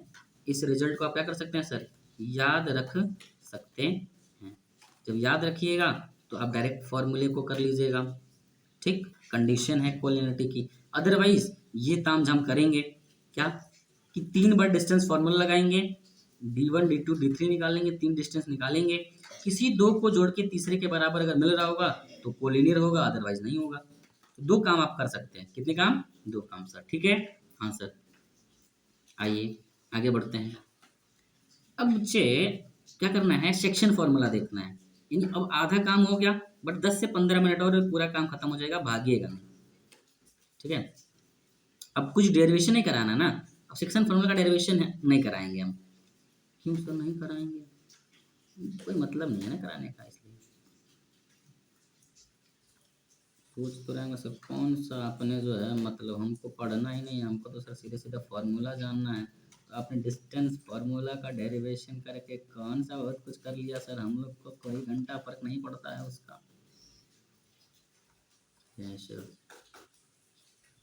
अंडरस्टैंडिंग के लिए वो चीज़ ज़रूरी थी बच्चे, है ना, इस वजह से मैंने बता दिया, अदरवाइज मान लीजिए एक पॉइंट, एक लाइन है, लाइन सेगमेंट है बेसिकली, लाइन सेगमेंट समझते हैं ना, फिक्स डिस्टेंस होता है, तो लाइन सेगमेंट है, मान लीजिए इस पॉइंट को नाम ए दे दिए, इस पॉइंट को बी नाम दे दिए। अब एक बीच में कोई पॉइंट है पी, जो कि इसको क्या कर रहा है सर, डिवाइड कर रहा है। मतलब अगर कहूँ सर ये पूरा का पूरा 10 मीटर का है, या छोड़िए इतना ज़्यादा क्यों जाना, मैं कह रहा हूँ सर कि ये वाला अगर 4 मीटर का है और ये वाला अगर 6 मीटर का है, तो बताइए AP का जो रेशियो है PB से क्या होगा, आप कहिएगा सर 4:6 होगा, सिंप्लीफाई करके 2:3, ये आपका आंसर हो जाएगा। ये तो तब बता पाते हैं ना जब आपके पास डिस्टेंस दिया होता, जब आपके पास डिस्टेंस दिया होता, ठीक है। तो अगर आपका जो है यहाँ पे कोऑर्डिनेट दे दिया जाए, ये कोऑर्डिनेट दे दिया जाए और ये कोऑर्डिनेट दे दिया जाए, तो आप क्या कर सकते हैं, आप इसका डिस्टेंस निकाल ले सकते हैं, एक काम, इसका डिस्टेंस निकाल सकते हैं, दो काम, और दोनों का रेशियो ले लेंगे, आपका काम बन जाएगा, ठीक। बट डिस्टेंस फॉर्मूला लगाना इतना आसान है क्या, नहीं सर। और मान लीजिए सर डिस्टेंस तो ठीक है, ये वाला काम तब कर लेंगे जब तीनों कोऑर्डिनेट दिया जाए। अगर आपसे बोला जाए सर ये वाला कोऑर्डिनेट जो है, ये वाला कोऑर्डिनेट मान लीजिए x1 y1 बोल दिया जाए, ये वाले कोऑर्डिनेट को मान लेते हैं सर x2 y2 बोल दिया जाए, ठीक। अब बोले बताओ यहाँ पे जो कोऑर्डिनेट क्या है वो बता दो, और वो तुमसे बता देगा क्या सर, कि ये m/n की वैल्यू, कहेगा सर ये जो P पॉइंट है इस लाइन को m/n के रेशियो में डिवाइड कर रहे हैं, बताओ जो P पॉइंट का कोऑर्डिनेट क्या है। तब क्या करोगे, तब याद करेंगे किसको, सेक्शन फॉर्मूला को, कैसे लिखते हैं जरा उसको देखिएगा। तो मान लीजिए जो यहाँ पे पॉइंट है वो x, y है, तो इसके x कोऑर्डिनेट को लिखने का तरीका जरा देखिएगा, इसके x कोऑर्डिनेट को लिखने का तरीका देखिएगा, ये x1 है, हाँ जी सर, इसके पास में m1 है, पास वाले को कौन पूछता है सर, कोई नहीं पूछता आज के ज़माने में, दूर वाले को लोग पसंद करते हैं ना, हाँ जी सर। तो देखिए x1, ये जो x1 है ये m ना लेके क्या ले लेगा, n ले लेगा, क्या ले लेगा, n, x1 में क्या मल्टीप्लाई कर देंगे, n को मल्टीप्लाई कर देंगे, प्लस का साइन लगाएंगे, ठीक। अब देखिए जो है उधर वाला x2 आएगा ना, इधर इधर ये x2 है, ये अपने पास वाले को थोड़ी लेके आएगा, जो दूर है m उसके साथ जाएगा, तो x2 जो है वो मल्टीप्लाई हो जाएगा m के साथ में, और इस पूरे को डिवाइड कर देंगे m+n के साथ में। सजा के लिखिए तो x की वैल्यू लिख सकते हैं सर m/x2 प्लस ये n/x1, ठीक है, और m+n, ठीक है, इस तरीके से इसको सजा के लिख सकते हैं। सर ये क्या चीज़ था, तो ये x कोऑर्डिनेट था, ये क्या था, x कोऑर्डिनेट था, किसका x कोऑर्डिनेट था सर, ये वाला x कोऑर्डिनेट था, ये वाला, ठीक है। अच्छा सर y कोऑर्डिनेट क्या होगा, तो बिल्कुल इसी तरीके से लिखा जाएगा सर, y कोऑर्डिनेट भी बशर्ते m/y2 हो जाएगा, n इंटू, देखो इसको भी ऐसे लिखेंगे सर, वही वाला कहानी कि y1 को सर पास वाला नहीं पसंद है, दूर वाला पसंद है, that is n, plus y2 को पास वाला पसंद नहीं है, दूर वाला पसंद, दैट इज m, अपॉन में कर देंगे m+n, ठीक है। तो इस m और n को सजाने के लिए हम इसको आगे पीछे लिख लेते हैं, अदरवाइज दोनों में कुछ अंतर है नहीं, तो y कोऑर्डिनेट क्या हो जाएगा सर, तो m/y2 प्लस n/y1 अपॉन में m+n, बस थोड़ा बोलने में देखने में सही लगे इस वजह से इसको इस तरह सजा लेते हैं, बाकी दोनों अंतर में कुछ था नहीं, ठीक। तो ये x और y कोऑर्डिनेट आप पता कर लेंगे, यानी P पॉइंट आप पता कर लीजिएगा, ठीक है सर। ऐसे ही आपका सेक्शन फॉर्मूले में इंटरनल फार्मूला, इंटरनल डिवीजन आता है, बस मैं आपको बता दे रहा हूँ क्या होता है। मान लीजिए इसको इंटरनल डिवीजन, देखो ये इंटरनल फार्मूला है, इंटरनल, ये इंटरनल वाला केस था, अंदर का मामला। इंटरनल क्यों था सर, क्योंकि ध्यान दीजिए ये पॉइंट जो है जो डिवाइड कर रहा है इस लाइन के अंदर में, बाहर तो है नहीं। अब इसको समझने के लिए आपको ये समझना पड़ेगा कि एक लाइन थी, एक लाइन थी सर, इस तरीके से, जिसका नाम हम ए रख रहे थे और बी रख रहे थे, और कोई दूर का एक पॉइंट पी था जो कि इसको जो है डिवाइड कर रहा था। कैसे सर? तो बी पी इस टू इस तरीके से, है ना, ये पॉइंट दिख रहा है ना आपको, तो यहाँ से वो डिवाइड कर रहा था। तो इस तरीके से मान लेते हैं इसको। अब यहाँ पे मान लीजिए x1 था और y1 था। ठीक सर, ये क्या था? ये वाला पॉइंट को x2 और y2 कह रहे थे, और जो पॉइंट इसको डिवाइड कर रहा था इसको x और y बोले थे, जैसे हम लोग ऊपर बोले थे। ठीक है सर। अब देखिएगा, यहाँ से यहाँ तक की दूरी अगर मैं कह रहा हूँ m है, ठीक है, और यहाँ से यहाँ तक की दूरी मैं कह रहा हूँ कि n है। ठीक है, चलो कोई दिक्कत नहीं है।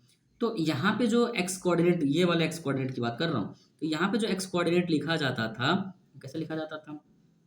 तो लिखा इस तरीके से जाता था, जैसे हम ऊपर लिखते थे, क्या लिखते थे सर? कि x2 mx2 माइनस में nx1 माइनस में nx1, और यहाँ पे m माइनस n हो जाता है, m माइनस n हो जाता है। ऐसे ही y कोऑर्डिनेट को क्या लिखते हैं सर? तो m y2 माइनस में nx1 अपॉन में m माइनस n। देखिए ये 10th के सिलेबस में है नहीं, तो इसलिए मैं यहाँ पे टाइम बहुत ज़्यादा इन्वेस्ट कर नहीं रहा हूँ। आप बस ऐसे ही बस मज़े के लिए आपको बता दिए, याद रखते हैं तो ठीक है, नहीं रखते हैं तो और ठीक है, तो नहीं रखेंगे तो क्योंकि और ठीक है, तो क्योंकि साफ साफ सिलेबस में बोला है कि सर इससे आपको कोई लेना देना है नहीं, और ऐसे ही मैंने बता दिया। आगे बढ़ते हैं। अच्छा एक चीज़ और सर, यहाँ पे सेक्शन फॉर्मूला है और उसमें भी इंटरनल वाले पार्ट में ज़रा आ जाइए। अगर मैं कह रहा हूँ कि इस m/n की वैल्यू से, मान लीजिए ये AP है, ठीक है, ये आपका A है, ये आपका B है, ये आपका A है और ये आपका B है। एक बीचों बीच पॉइंट P है। बीचों बीच पॉइंट का मतलब क्या हुआ कि सर यहाँ से यहाँ तक का जो दूरी होगा वही दूरी यहाँ से यहाँ तक का होगा। तो जब आप AP का रेशियो जब निकालिएगा BP से, तो क्या आएगा सर? क्योंकि सेम सेम था तो सर 1:1 आएगा। यानी हम कह सकते हैं कि P को क्या बोलते हैं इस केस में? मिड पॉइंट बोलते हैं सर। अगर मैं बोलूँ P को मिड पॉइंट, मैं बोलूँ कि सर यहाँ पे P जो है वो कुछ और नहीं बल्कि मिड पॉइंट है। मिड पॉइंट होने का मतलब सर बीचों बीच पॉइंट का है। ठीक है, तो मिड पॉइंट होने की वजह से ये 1:1 में क्या करेगा? डिवाइड करेगा लाइन को। तो जब इसको हम यहाँ पे 1:1 से वो डिवाइड करेगा लाइन को, सेक्शन फॉर्मूला लगाया जाए। अगर मैं कह रहा हूँ सर ये x1 और y1 है, ठीक है सर, ये x2 और y2 है, तो जब सेक्शन फॉर्मूला लगाएंगे 1:1 का रेशियो है, तो क्या हो जाएगा सर? x1 में 1 को, x2 में भी 1 को, नीचे क्या हो जाएगा सर? 1+1 हो जाएगा, तो ये x की वैल्यू आ जाएगी। ऐसे ही सर y की वैल्यू क्या हो जाएगी? तो y1 में v1, y2 में v1 का मल्टीप्लाई अपॉन में 1+1। तो मिड पॉइंट फॉर्मूले में सिंपल सिंपल कह सकते हैं कि अगर मिड पॉइंट आपको पता करना है तो x की वैल्यू कुछ और नहीं होती बेटा, x1 प्लस x2 को 2 से डिवाइड कर दीजिए, आपको x की वैल्यू मिल जाएगी। सर x की वैल्यू किसको चाहिए सर? x तो सर वैल्यू लेस होती है। अरे कुछ लोगों के जीवन में बहुत वैल्यूएबल होती है ना। अच्छा, इस y की अगर हम बात करते हैं तो y1 प्लस y2 अपॉन में 2 हो जाएगा, अपॉन में 2 हो जाएगा बेटा। इसको भी डब्बा में पैक कर लिया वरना ये भाग जाएगा, लोग भाग जाते हैं पैक करने के बाद से सर जो है भागने लायक नहीं छोड़ते। चलिए, तो ये मिड पॉइंट समझ में आया। यानी अगर मिड पॉइंट होगा तो आपको कुछ करना नहीं है, दोनों ही एक्सेस का x वाले पार्ट को x1 और x2 को ऐड करके उसको 2 से डिवाइड करिएगा तो इसका x मिल जाएगा। y1 और इधर से y2 को जब ऐड करिएगा और दोनों को ऐड करके 2 से डिवाइड करिएगा तो ये y मिल जाएगा। बस यही है आपका मिड पॉइंट। ये डायरेक्ट फॉर्मूला आप यहाँ से याद कर सकते हैं। ठीक बात सर। अब आ जाते हैं, बस 5 मिनट की और क्लास है बेटा, थोड़ा सा सब्र बनाए रखिएगा। सेंट्रॉइड की अगर हम बात करते हैं यहाँ पे, तो सेंट्रॉइड क्या होता है? तो अगर मान लीजिए कोई ट्राइंगल ले लिए, क्या ले लिए? कोई ट्राइंगल ले लिए। अब मान लीजिए ये आपका ट्राइंगल है, ठीक है सर, मान लिए आप बनवा रहे हैं तो, वरना मैं मानता नहीं, क्योंकि ये ट्राइंगल नहीं, ये त्रिभुज है। अगर ये पॉइंट ए, इसको बी बोला जा रहा है, इसको सी बोला जा रहा है, ठीक। तो इस वर्टेक्स ए से एक ऐसी लाइन ड्रॉ किया जाए, एक ऐसी लाइन ड्रॉ किया जाए जो अपोजिट साइड को दो इक्वल पार्ट में डिवाइड कर दे भाई। क्या कर दे? दो इक्वल पार्ट में डिवाइड कर दे। दो इक्वल पार्ट में क्या कर दे? डिवाइड कर दे। ठीक सर। यानी ये जो है यहाँ पे जिस पॉइंट मिलेगा, ये मिड पॉइंट बन जाएगा। क्या बन जाएगा? मिड पॉइंट बन जाएगा भाई। क्लियर है सर? यानी ये डिस्टेंस और ये डिस्टेंस इक्वल आएगा। ये भी बात समझ में आ गई। तो सर जैसे हमने यहाँ पे एक पॉइंट मतलब एक लाइन बनाया है, वैसे तो और भी लाइन बना सकते हैं हम जी सर। एक कहाँ से बना सकते हैं? एक आप बना सकते हैं बी से। एक आप बना सकते हैं बी से। एक मीडियन आप कहाँ से बना सकते हैं? इस बी से बना सकते हैं सर। ठीक है। एक और मीडियन बना सकते हैं जो कि सी से होगा। सी से। अब देखेंगे, अब ध्यान से, सारा का सारा जो मीडियन होगा, ये सारा का सारा मीडियन जो होगा एक ही पॉइंट से पास करेगा। इसी वाले पॉइंट से पास करेगा। इसी वाले पॉइंट से पास करेगा। तो जिस पॉइंट से पास कर रहा है, इसको जी फॉर सेंट्रॉइड बोलते हैं। इसी को सेंट्रॉइड बोलते हैं, रिप्रेजेंट जी से करते हैं। ठीक है सर। अब यहाँ पे एक फैक्ट जानने वाली बात ये है, अब कौन सा फैक्ट बच गया सर? कितना फैक्ट बताएंगे जितना इस चैप्टर में होगा। ये जो है 2 यूनिट होता है और ये 1 होता है। मतलब जी जो है, अगर ये एपी एक मीडियन है, एपी एक मीडियन है, एपी एक मीडियन है, जी एक सेंट्रॉइड है, जी एक सेंट्रॉइड है, जी एक सेंट्रॉइड है, तो हम कहेंगे कि जी जो है डिवाइड करता है, जी जो है डिवाइड करता है एपी को इन इन टू रेशियो वन। इसका मतलब अगर इसको मैं जी बोल रहा हूँ, तो ए जी की जो वैल्यू होगी वो जी पी से जो है रेशियो में 2:1 की रेशियो में रहेंगी। देखिए जो एजी समझ रहे हैं ना, एजी ओजी वाले, एजी जो है ज़्यादा इम्पोर्टेंट है। जीपी जो सीधे नाम लेके बोले वो खतरनाक है। ठीक है। तो एजी यानी देखो ये वाला पार्ट जो वर्टेक्स से डिस्टेंस होगा, जो वर्टेक्स से इसका डिस्टेंस होगा वो ज़्यादा होगा, 2 होगा, और जो इस बेस से डिस्टेंस होगा वो कम होगा, 1 होगा। ऐसे याद रख सकते हैं। कई दफ़ा इसका जो काम पड़ जाता है। वरना सर यहीं पे कोने में एक फॉर्मूला लिख लीजिए, क्या? जो जी है, ठीक है, उसका एक्स कॉमा वाई अगर मैं बोलूँ, तो इसका एक्स लिखने के लिए हम ट्रायंगल के तीनों कोऑर्डिनेट को ऐड करके 3 से डिवाइड करने पे ये इसका एक्स मिल जाता है। इसका एक्स सर इसी का, यानी इसी का जी का एक्स मिल जाता है। कब? ट्रायंगल के तीनों एक्स कोऑर्डिनेट को ऐड करके 3 से डिवाइड करते हैं तब। ऐसे ही इसका वाई है सर, वाई भी है क्या इसका? ये जी का, हाँ जी, y1 plus y2 plus y3 divide कर देते हैं 3 से, डिवाइड कर देते हैं 3 से। ठीक है। आई, तो ये सेंट्रॉइड है। ये कब? इसकी चीज़ क्या है सर? ये सेंट्रॉइड का, ये सेंट्रॉइड की वैल्यू है।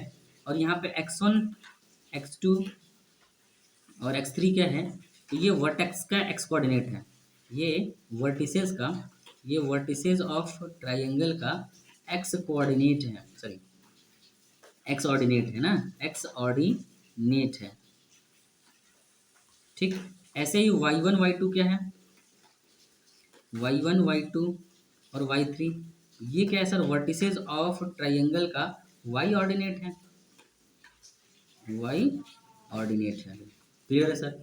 यानी मैं सिंपल कह रहा हूँ कि ये अगर ट्रायंगल है और मान लो सर ये x1 और x2 दिया हुआ है, सर x2 क्यों दिया जाएगा, ये x1 y1 है, ये जो है मान लो x2 और y2 है, और ये जो मान लो कि x3 और y3 है, और आपको g की वैल्यू g का कोऑर्डिनेट निकालना है, तो x1 x2 x3 को ऐड करके 3 से डिवाइड कर लो, ये g मिल जाएगा। y1 y2 y3 को डिवाइड कर लो तो इसका y पार्ट मिल जाएगा। बस इतना ही बात है।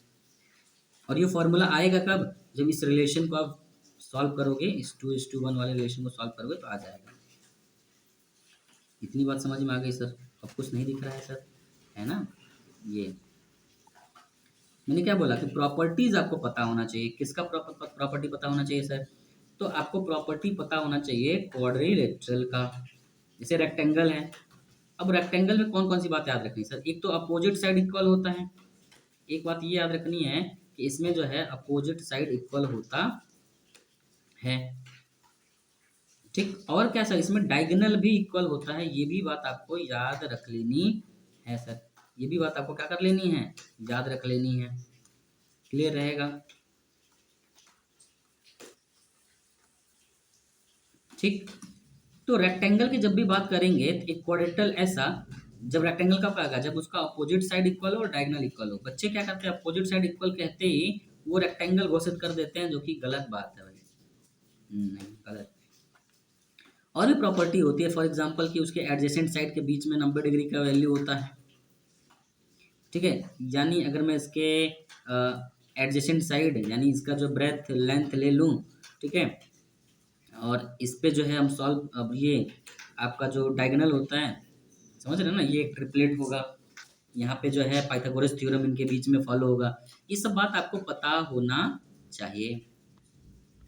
वैसे बेटा देखेंगे स्क्वायर में तो क्या कहते हैं कि all its side are equal. बच्चे बस इसी बात को देख के और कह देते हैं वो स्क्वायर है, बट थम जाओ भैया, रोम्बस को क्यों इग्नोर कर दे रहे हो?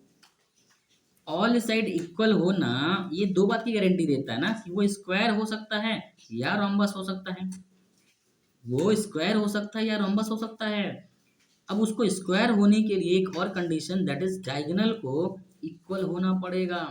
अगर डायगोनल भी इक्वल है और सारे साइड भी इक्वल है तब जाके स्क्वायर बोलेंगे, अदरवाइज तो वो रोम्बस भी हो सकता था ना। हाँ जी सर।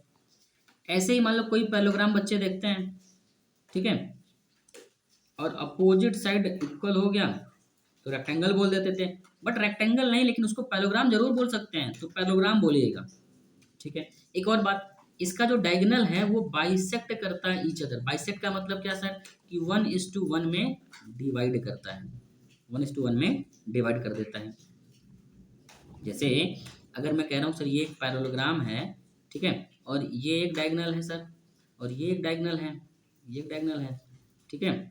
ये आपका जो है यहाँ पे क्या करता है? बाइसेक्ट करता है। मान लो ये ए है, बी और सी है, तो इस ए और इस सी का मिड पॉइंट होगा, ये मिड पॉइंट होगा इसका, ए और सी का। ये जो मैं बात बता रहा हूँ आपको सब जो है प्रीवियस ईयर में काम आएगा, बस दिल थाम के बैठे रहिए भाई। पैरेललोग्राम की अगर हम बात कर रहे हैं बेटा, पैरेललोग्राम की, तो ये जो पैरेललोग्राम है ना, ये किसी पैरेललोग्राम को रेक्टेंगल कब बोला जाएगा? किसी पैरेललोग्राम को रेक्टेंगल कब बोला जाएगा? देखिए, जब उसका अपोजिट साइड इक्वल हो और डायगोनल भी इक्वल हो। बट अगर डायगोनल इक्वल नहीं होता है तो उसको सिर्फ पैरेललोग्राम बोला जाएगा, रेक्टेंगल नहीं बोला जाएगा। सर क्या मतलब? नहीं समझ में आया? समझाते हैं, सुनिएगा जरा। जैसे हम क्या कह रहे हैं, हमने बोला कि सर अपोजिट साइड तो इक्वल है, अपोजिट साइड इक्वल है, अपोजिट साइड इक्वल है, ठीक है सर। और डायगोनल जो है बट इक्वल नहीं है, डायगोनल इक्वल नहीं है, अपोजिट साइड इक्वल है। तो इन दोनों केस में हम सिर्फ बोलेंगे कि वो जो क्वाड्रेचरल है वो सिर्फ पैरेललोग्राम है, वो पैरेललोग्राम है, ठीक। उसको पैरेललोग्राम तो बोलेंगे, क्या नहीं बोलेंगे? तो उसको रेक्टेंगल नहीं बोलेंगे, उसको रेक्टेंगल नहीं बोलेंगे। बट अगर यहीं पे ये वाला चीज जो है भी इक्वल हो जाए तो उसको पैरेललोग्राम भी बोलेंगे और उसको रेक्टेंगल भी बोलेंगे। कब? जब ये इक्वल हो जाए, मतलब डायगोनल भी इक्वल हो जाए, तो पैरेललोग्राम तो रहेगा, रेक्टेंगल भी हो जाएगा। बात समझ में आ रही है? ये सब प्रॉपर्टी आपको इतने डेप्थ लेवल पे क्लियर होनी चाहिए। रोम्बस हो गया सर। अब मैंने क्या बोला अभी कि रोम्बस बट नॉट स्क्वायर। कोई क्वाड्रेटल जो है रोम्बस तो हो सकता है बट वो स्क्वायर नहीं हो सकता। क्यों? कि उसका डायगोनल इक्वल नहीं होगा, यानी सारे साइड इक्वल हो। देखो यहाँ पे इसको भी समझा देते हैं। तो मतलब कि ऑल साइड इक्वल है, ऑल साइड इक्वल है, सारे साइड इक्वल है, ठीक है, और डायगोनल इक्वल नहीं है, डायगोनल इक्वल नहीं है, ये इक्वल है और ये इक्वल नहीं है। इस केस में रोम्बस बोलना तो ठीक है सर, रोम्बस बोलना तो बिल्कुल ठीक है, बट क्या बोलना ठीक नहीं है? स्क्वायर बोलना ठीक नहीं है सर, स्क्वायर बोलना ठीक नहीं है। क्यों? क्योंकि सर डायगोनल जब इक्वल होगा तब उसको स्क्वायर बोलेंगे, अदरवाइज नहीं बोलेंगे। ये बात आपको इस तरीके से आपको समझ में आनी चाहिए, इतने डेप्थ लेवल पे आपको क्वाड्रेटल की प्रॉपर्टी याद होनी चाहिए। ऐसे ही आप इस इक्विलेटरल ट्रायंगल के बारे में समझ सकते हैं। इक्विलेटरल ट्रायंगल में क्या होता है सर? ऑल साइड इक्वल होता है, बस फिलहाल इतना जान लीजिए, ऑल साइड इक्वल होता है। आइसोसेलेस में सर क्या होता है? तो टू साइड इक्वल होता है, टू साइड इक्वल होता है। और स्केलेन में सर क्या होता है? स्केलेन ट्रायंगल में सर जो है नो साइड इक्वल होता है, कोई भी साइड इक्वल नहीं होगा, यानी सब डिफरेंट होंगे। ये सब बात भी आपको पता होना चाहिए। अगर किसी किसी ट्रायंगल को किसी ट्रायंगल को राइट एंगल प्रूफ करना है, मतलब कि वो ट्रायंगल है, उसको बोलना है कि sir right angle triangle proof कर दीजिए, राइट एंगल ट्रायंगल प्रूफ कर दीजिए। तो उसमें क्या हो जाएगा? तो उसमें सर पाइथागोरस थ्योरम जो है अप्लाई हो जाएगा। अगर वो पाइथागोरस थ्योरम को सेटिस्फाई कर जाएगा उसके उसके साइड्स, तो उसको हम राइट एंगल ट्रायंगल घोषित कर देंगे, अदरवाइज नहीं करेंगे। तो ये सब आपको बात पता होनी चाहिए। क्लियर है भाई? हाँ जी सर। वो देख रहे होंगे सर कितना बेहतरीन क्लास था, इसको 2 बार देखिएगा, आपको चीज़ें जो है समझ में आएंगी, कोई दिक्कत वाली बात नहीं होना चाहिए। अब आइए ज़रा कुछ क्वेश्चन के बारे में डिस्कस कर लेते हैं। से एक टाइप का क्वेश्चन ऐसा है, एक टाइप ऐसा क्वेश्चन में पूछा जाता है कि आपको ऐसे ना एक स्ट्रेट लाइन दे देगा, ठीक, ए का कोऑर्डिनेट दे देगा, मान लो x1 y1 दे दिया, बी का कोऑर्डिनेट देगा, मान लो कि सर x2 और y2 दे दिया। इतना ही नहीं, इतना ही नहीं, जरा और सुनिए, वो इस p का भी कोऑर्डिनेट दे देगा, x और y भी दे देगा, यानी सब दे देगा, ऑल 3 कोऑर्डिनेट दे देगा वो, ऑल 3 कोऑर्डिनेट जो है गिवन, वो तीनों कोऑर्डिनेट को क्या कर देगा भाई? दे देगा आपको, कहेगा ले जाइए। वो तीनों कोऑर्डिनेट को क्या कर दे देगा? आपको उठा के परोस देगा, ले जाइए, ठीक। और आपसे पूछ लेगा, आपसे क्या पूछ लेगा? बोलेगा बताओ कि ये कितने रेशियो में डिवाइड हो रहा है, ये किस रेशियो में डिवाइड हो रहा है।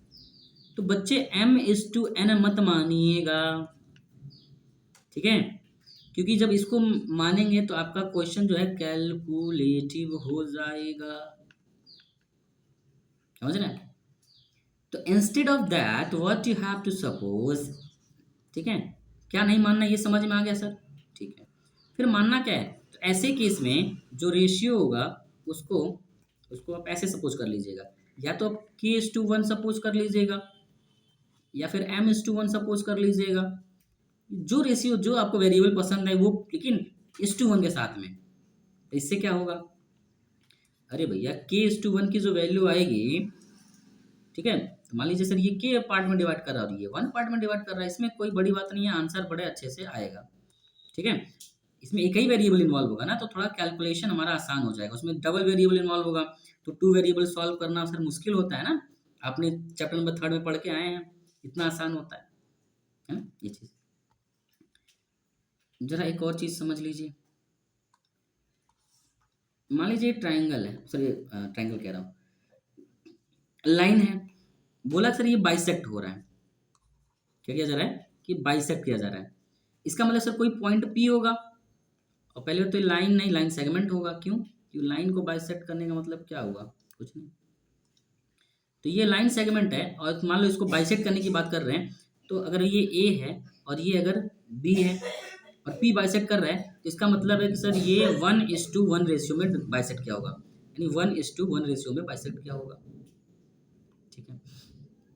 इतना ही नहीं, जरा और सुनिए, अगर मान लीजिए एक लाइन है, इसको ट्राइसेक्ट करने की बात करे जा रहा है, मान लो सर A है और ये B है, इसको ट्राइसेक्ट किया जा रहा है, और मान लो आपको इसका पॉइंट पता करने को बोल दिया जाए, बोला जाए कि भाई ये P है और Q है, P और Q जो है AB को ट्राइसेक्ट कर रहा है, बोला जाएगा P and Q trisect AB को डिवाइड कर रहा है, मतलब ट्राइसेक्ट कर रहा है, फाइंड B कह रहा हूँ, फाइंड Q, ए और बी का कोऑर्डिनेट दे देगा, ये आपको दे देगा, इसका कोऑर्डिनेट दे देगा, बोलेगा क्यू बता दीजिए, या फिर बोलेगा सर जो है पी बता दीजिए, कुछ भी बोल सकता है वो, उसकी मर्जी। मान लीजिए कि ये x1 y1 दे दिया, ये जो है x2 y2 दे दिया, आपसे p या q पूछ लिया जाएगा। जरा देखिएगा, अगर आप थोड़ा सा समझदार होंगे, जो कि है नहीं आप लोग, हैं सर हम हैं, थैंक यू, कम से कम आप हैं, ये 1 यूनिट होगा, ये 1 यूनिट होगा, और ये भी 1 यूनिट होगा, क्योंकि तीनों बराबर होंगे ना, ये और ये आपस में इक्वल होगा। तो मैं कह रहा हूँ कि सर रेशियो निकाल लिया जाए क्या, किसका?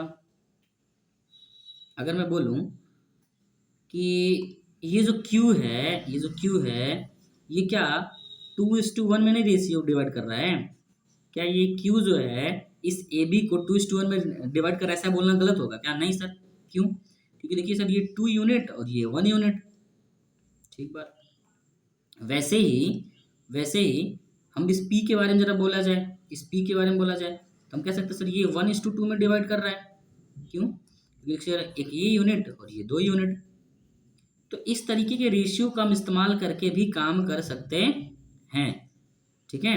डायरेक्ट पता कर सकते हैं पी को, डायरेक्ट हम पी का क्या है वैल्यू फाइंड कर सकते हैं, कोई दिक्कत वाली बात नहीं होगी, ठीक है। So this is all about this, ठीक है। अगर कुछ छोटा बहुत कंसेप्ट बच गया होगा तो उसको हम लोग जो है देख लेंगे। जैसे कि कंसेप्ट ये है, डिस्टेंस फार्मूला में ये भी बताया जा सकता था क्या सर, कि अगर ओरिजिन से, अगर मान लीजिए कि सर एक पॉइंट ये है और एक पॉइंट ये है, और ठीक है ए और बी के बीच का डिस्टेंस निकालना है, तो सर डिस्टेंस फॉर्मूला बताए तो हैं। मान लीजिए इसमें से एक पॉइंट ओरिजिन हो जाए और यही एक पॉइंट दिया हो, मान लो कि एक्स और वाई दिया हो फिलहाल के लिए, तो इसका डिस्टेंस हम कैसे निकालेंगे? इसका डिस्टेंस भी सर वही, एक्स में से 0 का माइनस कर दीजिए स्क्वायर, वाई में से 0 माइनस कर दीजिए उसका स्क्वायर, डिस्टेंस फार्मूले से जाएंगे और ये अंडर रूट में हो जाएगा, ये इसका डी हो जाएगा। तो जरा देखिएगा, एक्स में से 0 हो जाएगा तो एक्स, एक्स का स्क्वायर, वाई में से 0 हो जाएगा तो वाई, वाई का स्क्वायर, अंडर रूट ये। तो हम इसका डायरेक्ट जो है, अगर ओरिजिन से पूछा जाता है, अगर वो ओरिजिन से डिस्टेंस पूछा जा रहा है, तो हम डी इक्वल टू डायरेक्टली ये वाला फॉर्मूला इस्तेमाल कर सकते हैं सर, ये भी आपका एक हो गया, ठीक है। तो आई डोंट थिंक कि बहुत ज़्यादा अच्छा, एक और सम कंसेप्ट समझ लीजिए सर, मिरर फॉर्मूला वाला, मिरर इमेज वाला बेसिकली। देखिए ये एक आपका लाइन है, मान लीजिए ये एक्स एक्सिस है, क्या है एक्स एक्सिस है, और इसको बोल दिया गया कि इसको नीचे से पेंट करके मिरर बना दिया गया, मिरर बना दिया गया सर, ठीक है। और ऊपर एक पॉइंट दे दिया गया ऐसे, और बोला गया सर ये 2,3 है, बोला तो इसका जो है मिरर इमेज कहाँ बनेगा? तो ध्यान से देखिए, अगर ये इस पॉइंट से इसकी दूरी 3 यूनिट है, तो इमेज भी सर यहीं से नीचे की तरफ 3 यूनिट बनेगा। अगर ये वाई एक्स एक्सिस से ऊपर की तरफ था तभी तो +3 लिखा गया है, तो ये नीचे की तरफ -3 हो जाएगा। तो इस इमेज का जो कोऑर्डिनेट हो जाएगा वो 2, -3 हो जाएगा। कुछ ऑब्जर्व किए? हाँ जी सर, एक्स एक्सिस को मिरर बनाया गया था, तो एक्स एक्सिस की वैल्यू चेंज नहीं हुई है। तो नोट भी कर सकते हैं सर कि जब एक्स एक्सिस मिरर के तौर पे काम करेगा, मिरर के तौर पे काम करेगा, तो इमेज में जो इमेज का कोऑर्डिनेट बनेगा, जो इमेज का कोऑर्डिनेट बनेगा, जो इमेज का कोऑर्डिनेट बनेगा, उसमें एक्स चेंज नहीं होगा सर, एक्स चेंज नहीं होगा, वाई का साइन चेंज हो जाएगा सर, वाई का साइन चेंज हो जाएगा। सेम बात आप वाई एक्सिस के लिए लिख सकते हैं, सेम बात आप वाई एक्सिस के लिए लिख सकते हैं, रिलेट करके वाई एक्सिस के लिए क्या कि सर वाई एक्सिस चेंज नहीं होगा, अब की बार वाई एक्सिस चेंज नहीं होगा, एक्स एक्सिस का जो साइन है, एक्स एक्स वाला जो साइन है, एक्स का एक्स ऑर्डिनेट का जो साइन है, साइन चेंज हो जाएगा। मतलब अगर मैं मिरर को, सर वो कुछ मत करिए, बहुत स्पेस है आपके पास, अगर मान लीजिए ऐसा, ये अगर मान लीजिए आपका वाई है, और इसको कहीं से भी पेंट कर सकते हैं, मान लो यहाँ से पेंट कर दिए, यहाँ पे कोई पॉइंट था, ये कुछ रहेगा सर इधर कि अब ये अगर लेफ्ट साइड में है तो मान लीजिए -2 कॉमा और ऊपर मतलब ये सेकंड कोऑर्डिनेट में बोल रहा हूँ, सेकंड कोऑर्डिनेट में तो इस तरीके से कुछ होगा। तो ये ध्यान से देखेंगे तो ये यहाँ से -2 डिस्टेंस पे दूरी था, तो ये इधर जो है यहाँ पे कहीं इमेज बनेगा और +2 यूनिट के बाद प्लस माइनस तो सर साइन बताता है ना, डिस्टेंस तो 2 ही रहेगा। हाँ जी, तो ये क्या हो जाएगा सर इस पॉइंट का, तो ये 2 और 3 हो जाएगा। देखिए तो x को जब y को जब मिरर बनाए हैं तो y चेंज नहीं हुआ है, सिर्फ x की साइन चेंज हुई है। ठीक है, इस तरीके से आप देख सकते हैं ध्यान से। सर ऐसा भी तो हो सकता है कि वो मिरर किसी और को बना दे, मान लीजिए ये है और इसको मिरर बना दे। ठीक बात, इसको मिरर बना दे। जब इसको मिरर बनाएगा बेटा तो ये 10th लेवल पे तो नहीं बनाएगा, नहीं बनाना चाहिए। तो ये यहाँ पे मान लीजिए पॉइंट है। अब देखिएगा कि इस मिरर से इसकी डिस्टेंस कितनी है। ठीक, जितना ही डिस्टेंस, इतना मान लो कि ये कहता हूँ कि ये 2,3 है। ठीक है, और ये जो मिरर है ये x=3 पे है, x=3 पे है। तो अगर ये 2 है और ये 3 है तो इनके बीच की दूरी क्या होगा सर, 1 यूनिट का होगा। तो इसी 2 में 1 बढ़ के यहाँ पे आ जाएगा सर 3, सॉरी इसके बाद से बनेगा ना, तो 3 के बाद से यहाँ से 2 डिस्टेंस बढ़ जाएगा। जैसे यहाँ से अगर अगर ये 1 यूनिट है तो यहाँ से भी 1 होगा, यानी यहाँ से देखेंगे तो 2 यूनिट हो जाएगा। तो इमेज जो है इसके बाद से, इस पॉइंट के बाद से 1 यूनिट, यानी अगर ये पॉइंट 3 था तो ये 4,3 हो जाएगा, 4,3 हो जाएगा। क्यों? क्योंकि देखिए y का तो डिस्टेंस अभी भी नहीं बदलेगा ना, ये डिस्टेंस थोड़ी बदलेगा, ये डिस्टेंस थोड़ी बदलेगा, यानी y अभी भी सेम रहेगा। तो इतना खतरनाक क्वेश्चन आपसे नहीं पूछा जाएगा, तो थोड़ा सा निश्चिंत रहिए। ठीक है, अच्छा अच्छा, अभी कुछ बचा है क्या सर? चलिए अगर कुछ बचा भी होगा तो इक्वी डिस्टेंस का कंसेप्ट होता है सर, एक एक जो होता है सर इक्वी डिस्टेंट का कंसेप्ट होता है। इक्वी डिस्टेंट क्या होता है? इसमें क्या करते हैं, एक पॉइंट है ए, बोला जाएगा सर ये P और Q से इक्वी डिस्टेंट पे है, P और Q से इक्वी डिस्टेंट पे है। किस पे है? इक्वी डिस्टेंस पे। इक्वी डिस्टेंट का मतलब है सर कि अगर इसका मान लीजिए डिस्टेंस d1 है, इसका डिस्टेंस d2 है, तो अगर बोला जाए इक्वी डिस्टेंस पे है तो d1 और d2 बराबर होगा तभी तो इक्वी डिस्टेंस पे होगा। ठीक, यानी A से P की जो दूरी है वही दूरी A से Q है, तभी तो P और Q को क्या बोला जाएगा, A का इक्वी डिस्टेंस बोला जाएगा। तो बोलेंगे P and Q are equi equidistant to A. P and Q क्या है, इक्विडिस्टेंट है। किसके इक्विडिस्टेंट है? तो ए के इक्विडिस्टेंट है। यानी इसका मतलब क्या हुआ, दैट इज, इसका मतलब हुआ सर कि ए से जो पी की दूरी होगी, ए से पी की दूरी होगी, वही दूरी सर जो है ए से क्यू की होगी। ठीक है, डिस्टेंसेस जो है ए से पी का जो डिस्टेंस होगा वही डिस्टेंस ए से क्यू का होगा। ये भी बात आपको जाननी चाहिए। जब से इतनी बात कर ही लिए, एक और बात सर, क्या, इसे एक सर्कल का क्वेश्चन लास्ट ईयर आया था, 2026 में आया था बेटा, और मैं कॉपी चेक करने गया था। ठीक, कॉपी चेक करने गया था, इसमें से 90% बच्चे जो गलती किए थे, मैं उसकी बात बता रहा हूँ। क्या? जैसे कि ये ऐसा पॉइंट है, अगर इसको हम सेंटर बोल रहे हैं, ठीक है, इसको हम सेंटर बोल रहे हैं, ठीक है, तो ये ए बी एक कॉर्ड है, ए बी एक कॉर्ड है, और चूंकि ये कॉर्ड जो है सेंटर से पास कर रहा है, सेंटर से पास कर रहा है, तो इसको हम डायमीटर भी बोलते हैं। और हम ये भी जानते हैं कि सर ये जो है लार्जेस्ट कॉर्ड होता है, ये जो है लार्जेस्ट कॉर्ड भी होता है सर्कल में। सर ये सब बात आप जानते हैं, बट वहाँ पे क्वेश्चन में आपसे ये बोला था, ये बोला था कि मतलब कोई तो कॉर्ड दिया था, एक्चुअली याद नहीं है, कोई तो कॉर्ड दिया था, ठीक है।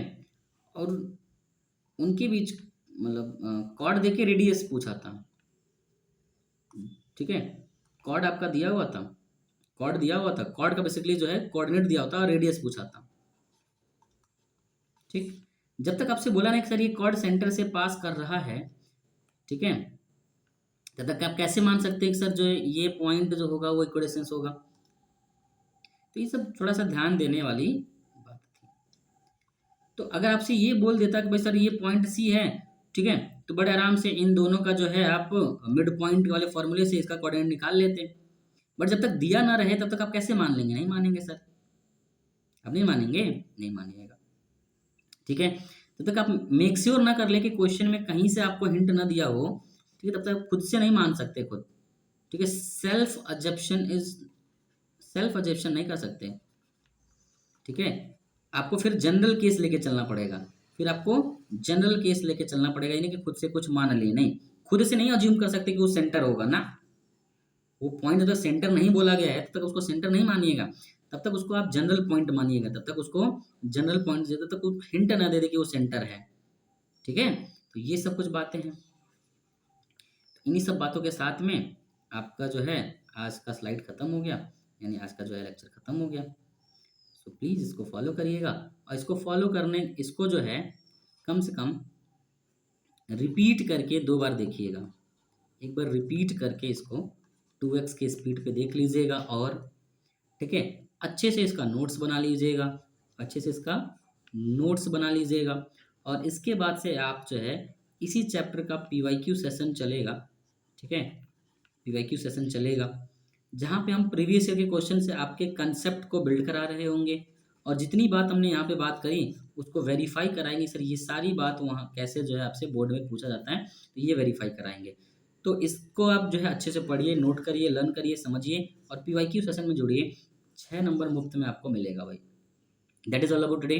लाइक शेयर सब्सक्राइब करिए। आपका जो भी डाउट है, कैसा लगा वीडियो, इस सब चीज़ को कमेंट सेक्शन में बताइएगा। Thank you class, meet in the next video.